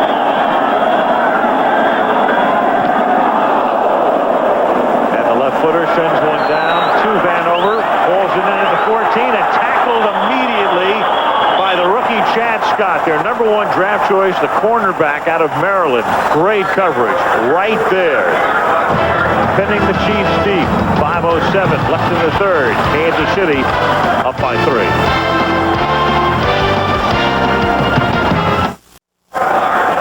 Here's tonight's Monday Night Football fact brought to you by Prudential. The Steelers have now won 4 straight games after trailing by 7 or more points in each game. And that ties the NFL record last accomplished by the Bears 6 years ago. Tonight, the Steelers have gone the other way. They had a 10-point lead, and now they have a 3-point deficit. Well, if it wasn't for that fumble by Marcus Allen, they could have had that opportunity. Quarterback on first down throws off the fingertips of Kimball Anders. One other story we should touch on, the Steelers' Greg Lloyd, you've been reading about it this week. He delivered a blow to Keenan McCardell, the wide receiver from Jacksonville, in the first play of the game, stunning McCardell, knocking him out of the game for a couple of plays. The league is looking into it. In fact, the commissioner, Paul Tagliabue, is looking into it and is expected to rule on it in a day or so. But there was a situation where Lloyd had said McCardell had called his home and left a message, and McCardell, of course, denies ever having done that, as Greg Hill takes it up to the 15-yard line. In Lloyd's defense, it was a perfectly legal hit in the field of play. It just happened to be away from the football, but it was a legal hit. He wasn't penalized at the time. He just saw a shot and took it. You can argue that on both sides of it pretty comfortably. There was a threatening message left on the machine, and Lloyd was angry because his family heard it. And I asked Lloyd before the game if he thinks McCardell is still the guy who left the message. He says, I don't know. Meanwhile, Gonzalez makes a fabulous catch up at the 44-yard line for a first down over Levon Kirkland. Great play. And that's a basketball guy for you. Well, Levon Kirkland is not the guy you want covering the speedy Tony Gonzalez, the tight end. But how can Levon Kirkland is back there at 275 pounds. providing at least the underneath coverage. But look how well he's on him, Frank. This is a superior catch.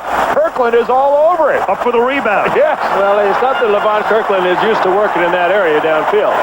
I think that's He got down there, but pretty good coverage by Kirkland. I give all the credit in the world there to Gonzalez. From the 44-yard line, Hill, a gain of 3. That was special there by the rookie. We mentioned he was a starter on the Cal basketball team, and there's a guy. I mean, you can tell this guy knew how to rebound. That was does that make him a PTPer, a primetime player? He was coached by Steve Mariucci last year at California. Or Steve Young called him the Mooch. Second down and 7.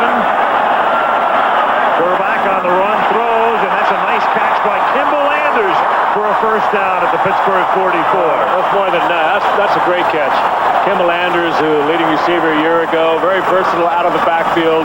That ball was thrown beneath him and behind him, and he was still able to come up with it. And not a bad effort by Gerbach just to even get it here. Look at this. And he knows he's going to take a shot, so he covers up the football and gets the first down. Good stuff, huh? Real good stuff. 2.5 to go in the third. No scoring in the third quarter. KC up by 3. First down. Anders cuts it back, fumble, loses the football. Kirkland at the bottom of the pile. He has it. Pittsburgh ball.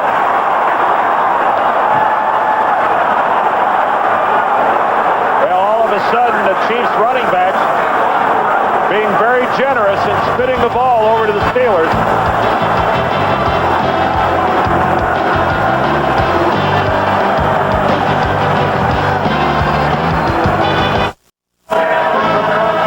Kimball Anders losing the football. Levon Kirkland recovering for Pittsburgh. He rests, and the offense takes over. Cordell Stewart under center. First down from the 42-yard line.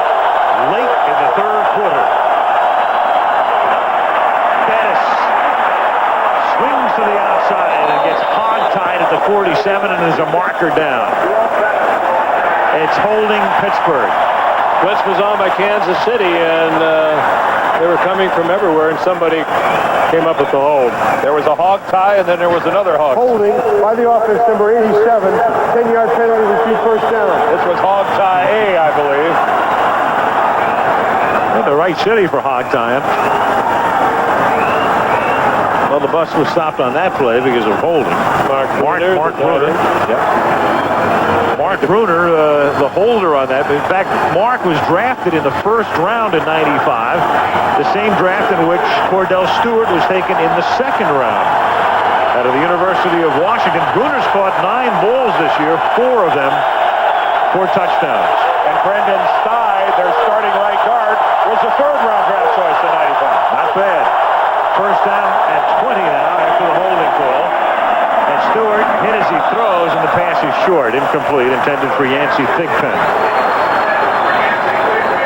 Say they got some production out of that 95 draft. Of course, nothing like what on the other side of the ball the Chiefs are getting out of their 96 draft, where their first, second, third, and fourth round draft choices all are starting on their defensive unit. 2 of them, they're safeties. Jerome Woods and Reggie Tongue. Woods, the first round pick. Tongue, the second round pick. And they played superbly at times, but they have been inconsistent and made mistakes. Second down and 20.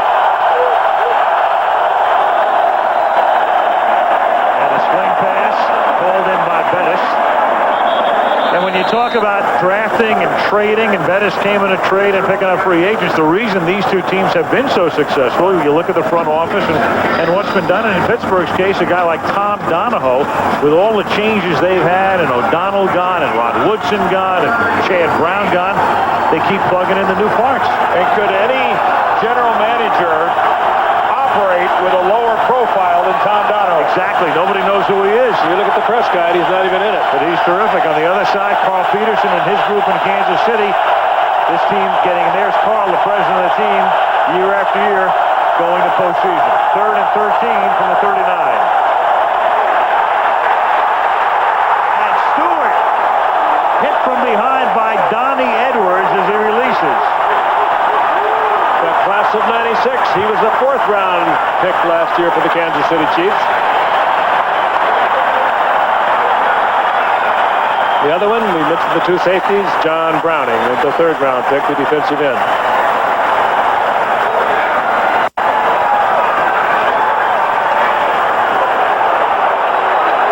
Close to a fumble. Yeah, the crowd groaning, not thinking that Stewart had his arm moving forward.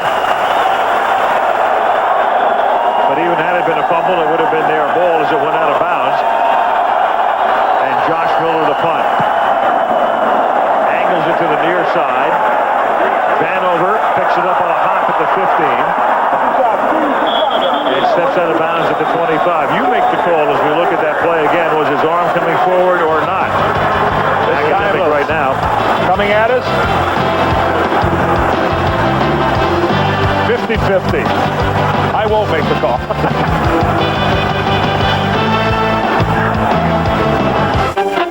Freedom in the Air, brought to you by Southwest Airlines. With fares so low, you have the freedom to fly. It's easy to feel the pressure under the Monday night spotlight, but stay tuned to see whether the Eagles handle the Oilers in a Week 8 battle.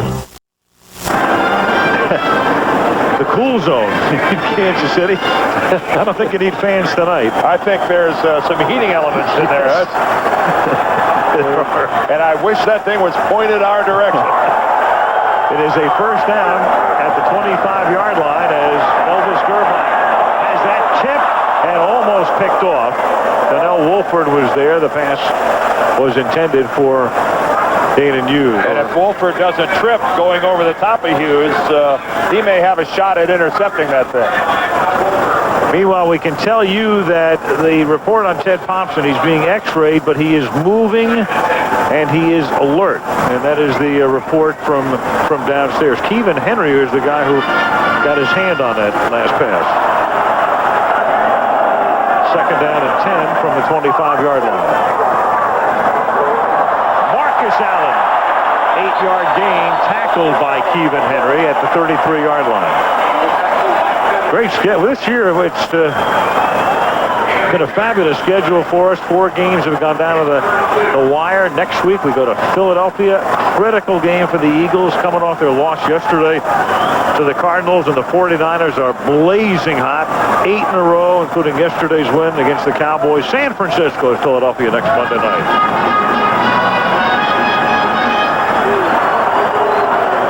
Third and 2, and they give it to Allen again, and Marcus picks up the first down. Just keeps those legs going and churns his way across the 35 to move the chains. I think next Monday night, Ricky Waters might be a little excited to play against his former teammates. Not that Ricky needs much to get excited. Marcus Allen having probably his most productive game of the season. And that is the end of the third quarter. Kansas City leading Pittsburgh 13-10. And Monday Night Football returns after this from our ABC stations.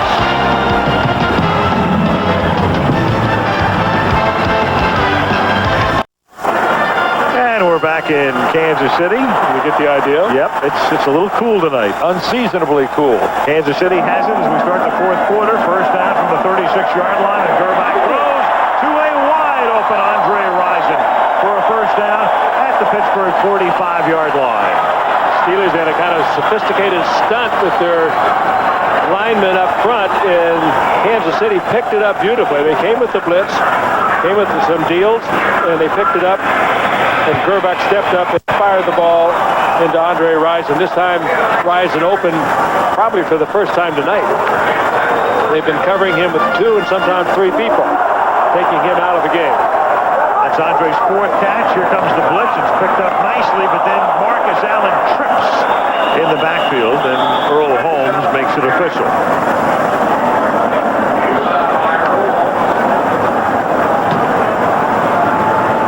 Marcus, no doubt, headed for the Hall of Fame as Jim Haslett, the defensive coordinator, looks over his notes. And Marcus has made it very plain, very clear. He said, I am going in to the Hall of Fame as a Kansas City Chief. They ought to waive the 5 years on him. Looks like he just hit the heel. His own man. It looks like Dave Zott, his left guard, just clipped his heel. Second down and 10 from the 45-yard line. Here comes everybody. Quarterback just throws it away. That should get a flag. And Elvis is hurt. Nolan Harrison is the guy. And Gerbach is in real pain.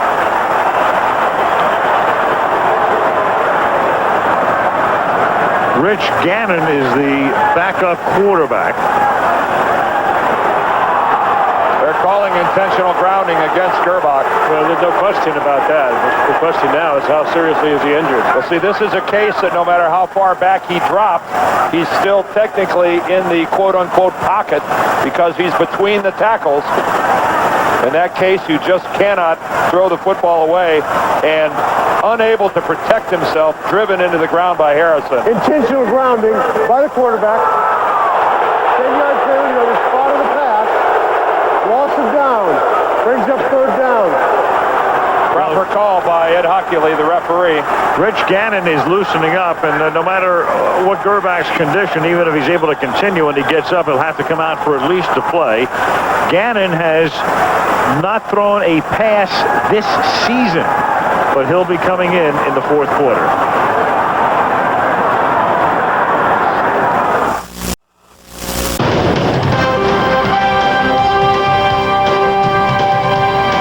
ABC's NFL Monday Night Football, brought to you by Mercury.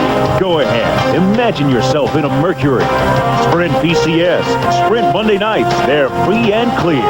Michelin, because so much is riding on your tires.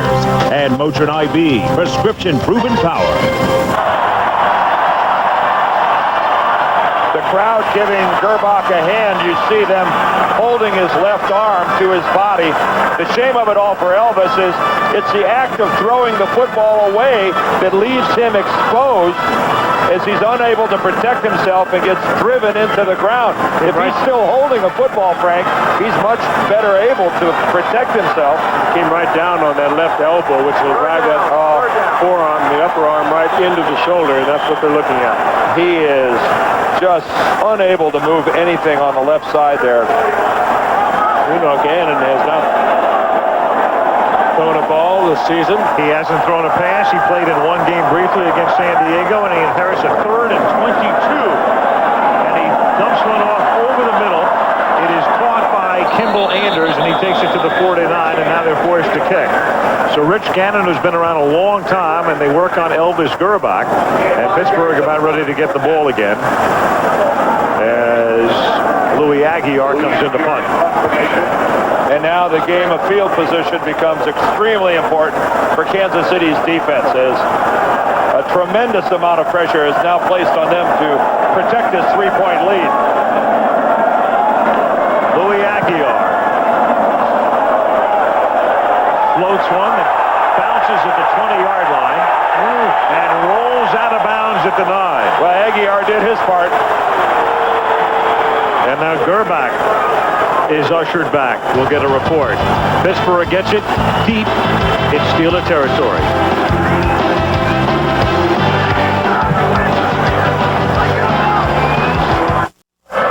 Here's some NFL news brought to you by Budweiser. Tony Vaselli, the Jaguar tackle, will miss at least 3 weeks, sprained right ankle. Sean Springs, the Seahawks' great rookie cornerback, undergoing surgery, broken thumb. He'll miss 3 to 6 weeks.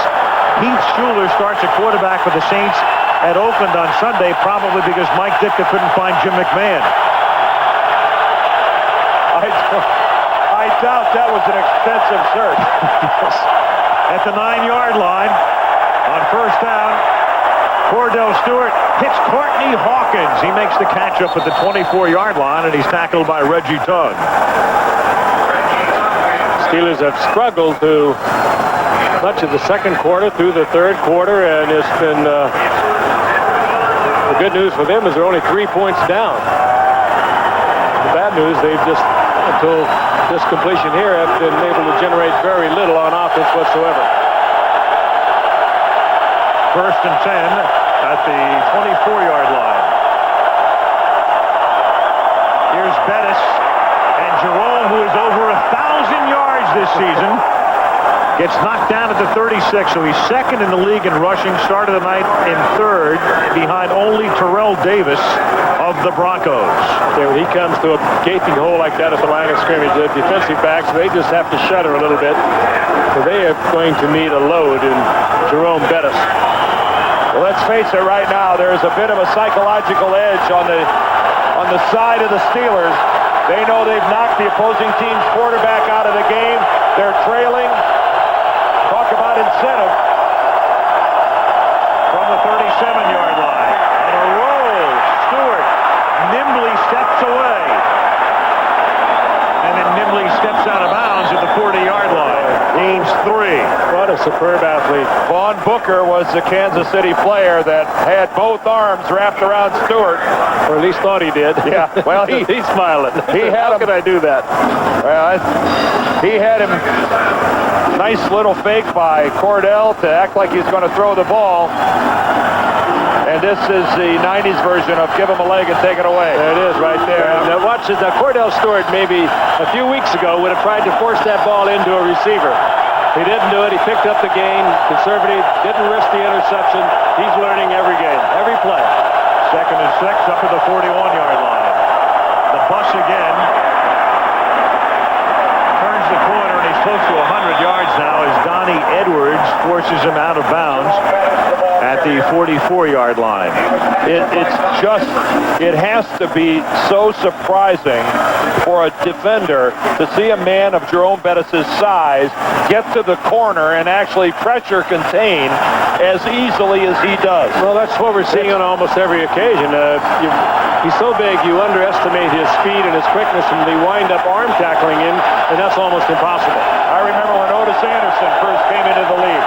A lot of people made that same mistake, thinking a guy that big can't get to the corner that easily. 3rd and a long 3 from the gun. A flip to Jones, and Davis makes a great tackle.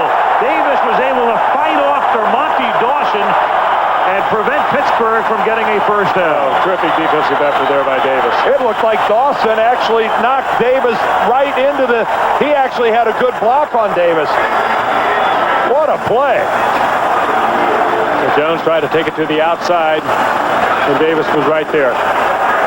But an excellent play by Davis. You're right, Dawson came up short, really never got into the legs of Davis. Well defended. Now Josh Miller. Vanover calls for the fair catch, but lets it bounce at the 5, and it skitters into the end zone. And Kansas City will take it at the 20 with Rich Gannon at the helm. 9:47 left in regulation. Chiefs by 3. As the 49ers take on the Eagles on Monday Night Football. From the 20-yard line, Rich Gannon's first pass, or second pass, is his first completion. Caught by Lake Dawson. Tackled by Donnell Wolford. Gannon had 6 years with the Minnesota Vikings. He was a starter there for a couple of years, but in the past couple of years here at Kansas City, he has been primarily the backup. Well, you know that Rich Gannon knows the offense. You know Rich Gannon is a seasoned pro and can do whatever it is needs to be done. He just didn't get the reps during the week. All of those went to Elvis Gerbach. Now they give it to Greg Hill, swinging to the outside. He gets buried at the 24-yard line. Crowd hates the call. It'll be 3rd down and 6. Well, hard to argue with a running play. This is a swarming defense for the Steelers. They pursue about as good as any football team in the league. Out of that 3-4, they're very effective because those 4 linebackers all have speed and size. And Greg Lloyd, maybe he isn't 100% yet from that knee surgery he had a year ago last September. But at 85 or 90, he's awesome. And he's locked in on Kimball Anders. 3rd down and 6. Steelers show blitz. Here they come. Picked up very well low. And it's caught up at the 35-yard line by Danon Hughes. Good blitz pickup on the part of Kansas City. Gave Gannon time to get rid of the ball, and Hughes was able to break it to the first down. Single coverage by Wolford. Gannon with a good throw. That's tough, coming off the bench. George Brett is here, the great Kansas City Royal for years and years and years, who applied his trade across the parking lot, looking on the sideline. First down, KC at the 35-yard line as Gannon throws. Kimball Anders makes the catch, and Jason Gilden stays right with him and takes him down for a loss. And Lamar Hunt. Clearly, when you think about it, you go through some of the most influential people of the 20th century in sports. Don't forget this man. I mean, the American Football League was his idea. In his mid-20s, he came up with the idea, and he and Ralph Wilson and Bud Adams, I mean, they still own their respective franchises. Always willing to work behind the scenes, never out front. This is truly a matchup between two of the really class organizations in all of professional football, with Dan Rooney against Lamar Hunt. This is you think of the Rooney family, late Art. These are the rocks that the foundation of this league is built upon. The work that these families have done. Lamar started this franchise in Dallas. You'll recall they were the Dallas Texans, and then came up here 3 years into their existence. Third down and 7 at the 38-yard line. And he swings it out, and it's taken in by Kimball Anders, but he gets tackled at the 40-yard line, well short of the first down, and they'll be forced to kick with 6.5 on the clock. Good play by Chad Scott, the rookie who was left out on the corner. Kimball Anders, a very elusive guy in the open field. He tried to put a move on Scott to shake him for the first down, and Scott was all over it. A good coverage downfield. It forced Gannon to go to the checkoff, and that wasn't enough to get the first. Louis Aguiar to punt. Andre Coleman back to accept it. Aguiar has never had a punt block. 40-yard kick. Coleman out of bounds at the 22-yard line. 5:50 left in regulation. Well, the bus has rambled for a total of 99 yards on 16 carries.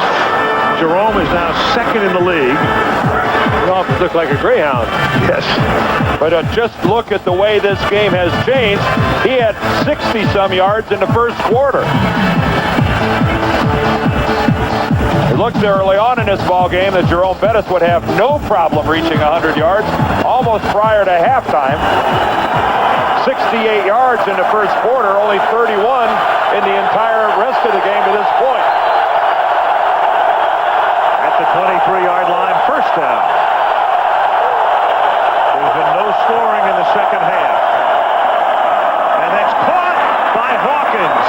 And he's up to the 40-yard line.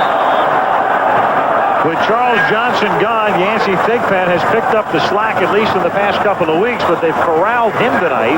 In the meantime, Hawkins has caught a touchdown pass, and on the night he has 4 receptions for 72 yards. And again, as we look at Hawkins, you think about the management of this team that brought this receiver in from Tampa Bay after they lost Andre Hastings and Ernie Mills, and all of a sudden with Johnson down, Hawkins is a big-time performer. Here comes the bus. He's up and over 100 yards as he thrusts his way up to the 45-yard line. It's just remarkably consistent how Jerome Bettis ends up on the field at least 2 or 3 yards beyond where he is initially hit by a defender. Not just every now and then. Virtually every time that Bettis gets hit, he ends up at least a couple yards down. You know, a lot of Dan needs the size. He's got the size and the speed, but he also has great feet. Ordinarily, he's going to lose a balance. He keeps his balance and gets another yard or 2 out of it. 5 straight Monday night games for Bettis into triple figures on the ground. On 2nd and 6, the pass is incomplete. It's Yancey Thigpen, the intended receiver. 3rd down and 6. So Chan Gailey with a very key call here with 4:29 left. And on the other side, Gunther Cunningham on the left, his defense, which early on was getting shredded in the first quarter, has turned it completely around. Thomas wearing that brace on that left arm. That's where he has the damaged tricep. They started the game without it, but had to put it back on early. 4 receivers out of the gun. Play clock down to 2. Stewart throws, and it's caught by Hawkins, looking for that first down, but gets taken down by a quartet of Chiefs about 2 yards shy of it. And Cordell looks over to the bench and he says, I've got about this much to go. No. And at this stage of the game at midfield, you almost have to punt.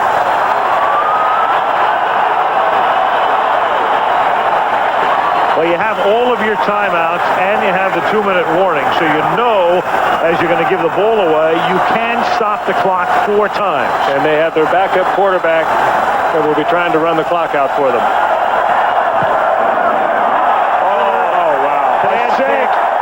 Complete sink by Miller. Oh, boy. This guy is one of the most inconsistent punters I have seen in this league in quite a while. And that is an understatement. Whoa. He is all over the place. And I think you can tell by the look on his face that one of the places he might not be is Pittsburgh. Bill Cowher can look more angry than any coach I've ever known in my life. He does not hide any emotion. Now the Chiefs from the 32 after a 20-yard shank. And a big play is made by Holmes as Bennett gets tackled for a loss. Well, out of that 3-4 defense, the Steelers, they can do so many things, and they do it so well. And Pittsburgh takes a timeout. That's their first. I don't know what we'll learn by watching, but for sure it looks like it might be, his leg might be hurting. I'd be limping too. Yes. As good as that kick was last week against Jacksonville, that one was equally as bad. And Bill expressing his displeasure grammatically and dramatically. Now Jim Haslett, the defensive coordinator, so far so good. They're able to stop him for a loss on first down. They've got 2 timeouts, or have 2 timeouts remaining, plus the 2-minute warning. We started to say a moment ago about the 3-4 and the sophistication they can come with defensive schemes. Their 3 down linemen only had, coming into tonight's game, 3 sacks. There were 24 total sacks, so 21 sacks have been made by linebackers or defensive backs for the Steelers. You got to come at Gannon. 2nd and 13, and Gannon throws, and it's incomplete. They came at him as a flag down. Lake Dawson was the intended receiver. Flag at the line of scrimmage. I tell you, that could have been defensive call against the defensive cornerback. It was Chad Scott who was up there. Ed Hockley is the referee, and it is against the Steelers. Oh, this will bring a first down with it if it's exactly. Illegal hands to the face mask by the defense, number 95. 5-yard penalty, automatic first down. Wow. Greg Lloyd. That's a killer.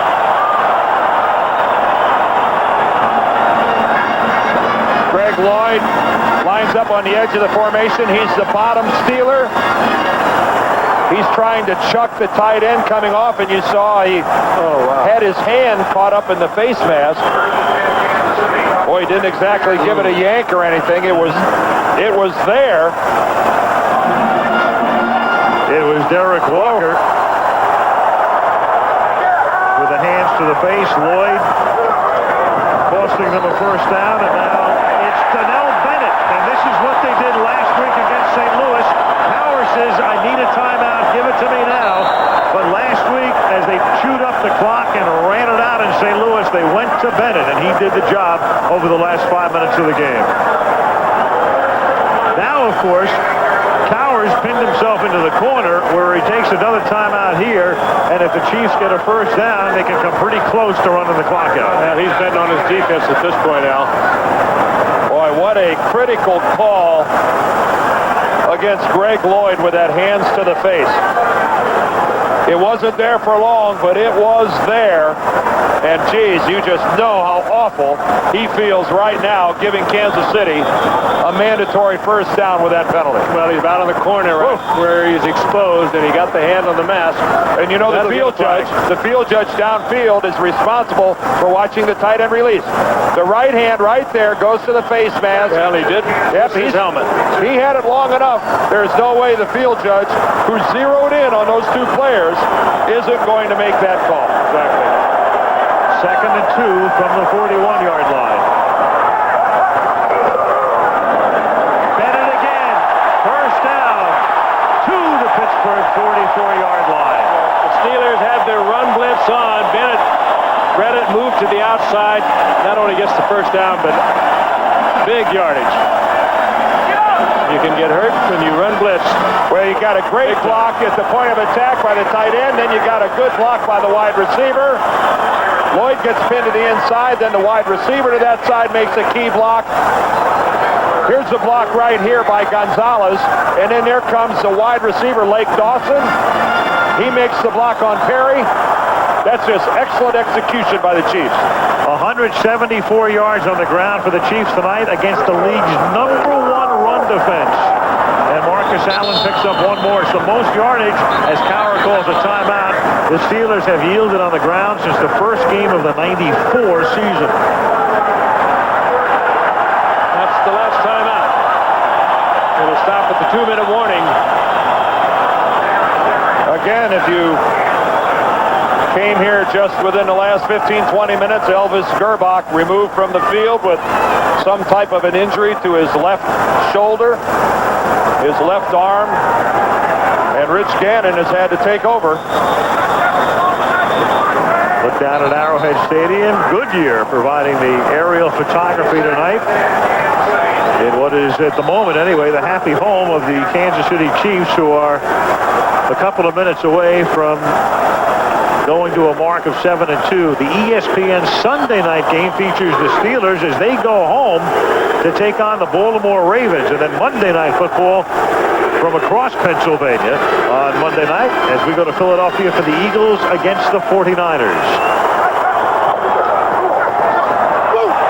Gannon on a bootleg. And that should wrap it up as Gannon takes it to the 30-yard line. He wasn't thinking about going out of bounds. He was thinking about getting a first down. He dove for it, and he got it. And that's something Rich Gannon has done all of his career. Rich Gannon, a very mobile quarterback with excellent speed. And another sensational call by Paul Hackett, the offensive coordinator, and Marty Schottenheimer. That'll take it to the 2-minute warning. Look again, though. He's got that first down marker. He knows right where it is. Bedlam at Arrowhead.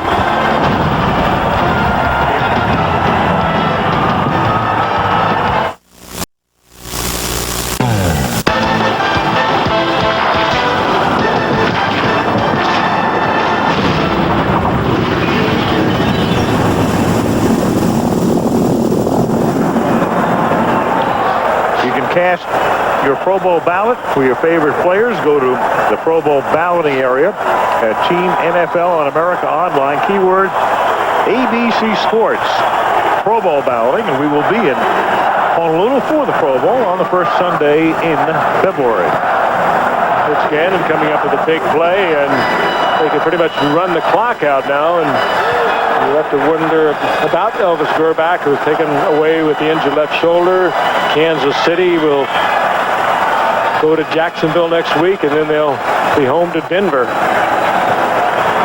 2 tough games coming up for them. Pittsburgh can only stop it once, and Kansas City can, in effect, run the clock out. And this is the way this one will come to a conclusion at Arrowhead Stadium. Pittsburgh have been 7-0 in regular season play against Kansas City here, but that will come to an end tonight. And Lynn Swan, let's check in downstairs. Lynn? Well, Al, I just wanted to give you an update on Ted Popson. He went in. Both his father, Dick, and his brother Chris were here at this game, and his fiancée Shannon. They came down to the tunnel. They were not able to see him, but then they took him out of the locker room area and they took him to the hospital. His fiancée rode with him. His brother and his father trailed behind in a car. They are not going to release the results of the x-rays or which hospital he's going to, but as we stated before, it's a mild head trauma and soreness to his neck, Al. All right, thank you, Lynn. Well,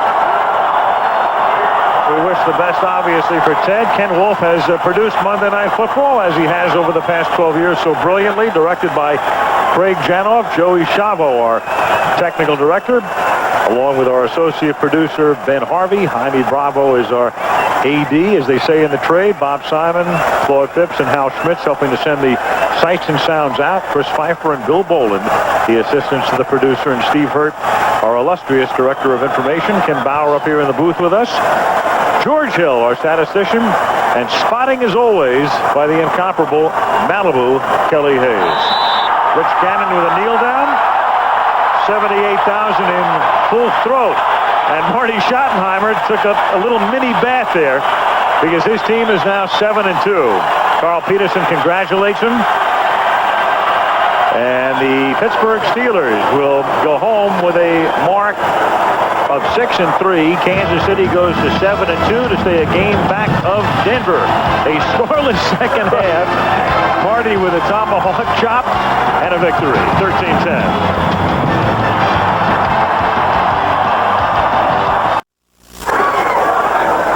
We're down here on the sideline with Marcus Allen. Marcus, that was a phenomenal game on your part. A tough football game against the Pittsburgh Steelers, but I want to ask you about the one play, your touchdown pass. I haven't thrown one in such a long time, and it was since 1991. Well, that was a long time. We've been working on it, and they called it at the right time, and I was able to. I had some time to throw it, and Dana did a great job, and he caught it. So. I'm just happy about that. What makes this football game between Pittsburgh and Kansas City so hard, so difficult? Well, Lane, you can listen to. You can throw out the X's and the O's. This is nothing but a test of wills, a battle of the heart. Two teams, great tradition, a lot of pride. Physical teams go after one another. That's what football is all about. A lot of people pay a lot of attention to the X's and O's, but when the Steelers and the Chiefs play, it's a physical game, and that's what football should be. We're going to go back up to Al, but before we go, I got to ask you: would this be your last game on Monday night? I don't know, Lane. I'm having such a great time. I certainly haven't closed the door to next year, but you never know. Okay. All right. Thank you. Marcus, congratulations. Al? I'll bet you we'll see him next year. I hope so. I do too. Kansas City and Pittsburgh, a great rivalry. KC wins it 13-10. Next week, Philadelphia against the 49ers. Until then, Al Michaels, Frank Gifford, Dan Deerdorf, and Lynn Swan. Good night from Kansas City.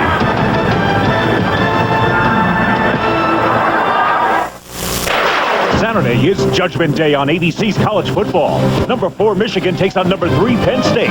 Number 1 Nebraska battles Missouri. Or other games from the Pac-10 and the ACC. Regional action starts at 3:30 Eastern. Who should be number 1? You can help decide. Vote on AOL keyword ABC Sports. Now stay tuned for your late local news, followed by ABC News Nightline and Politically Incorrect. On the West Coast, stay tuned for an interview with Mike Tyson on Primetime Live. And down and has been a presentation of ABC Sports, recognized around the world as the leader in sports television.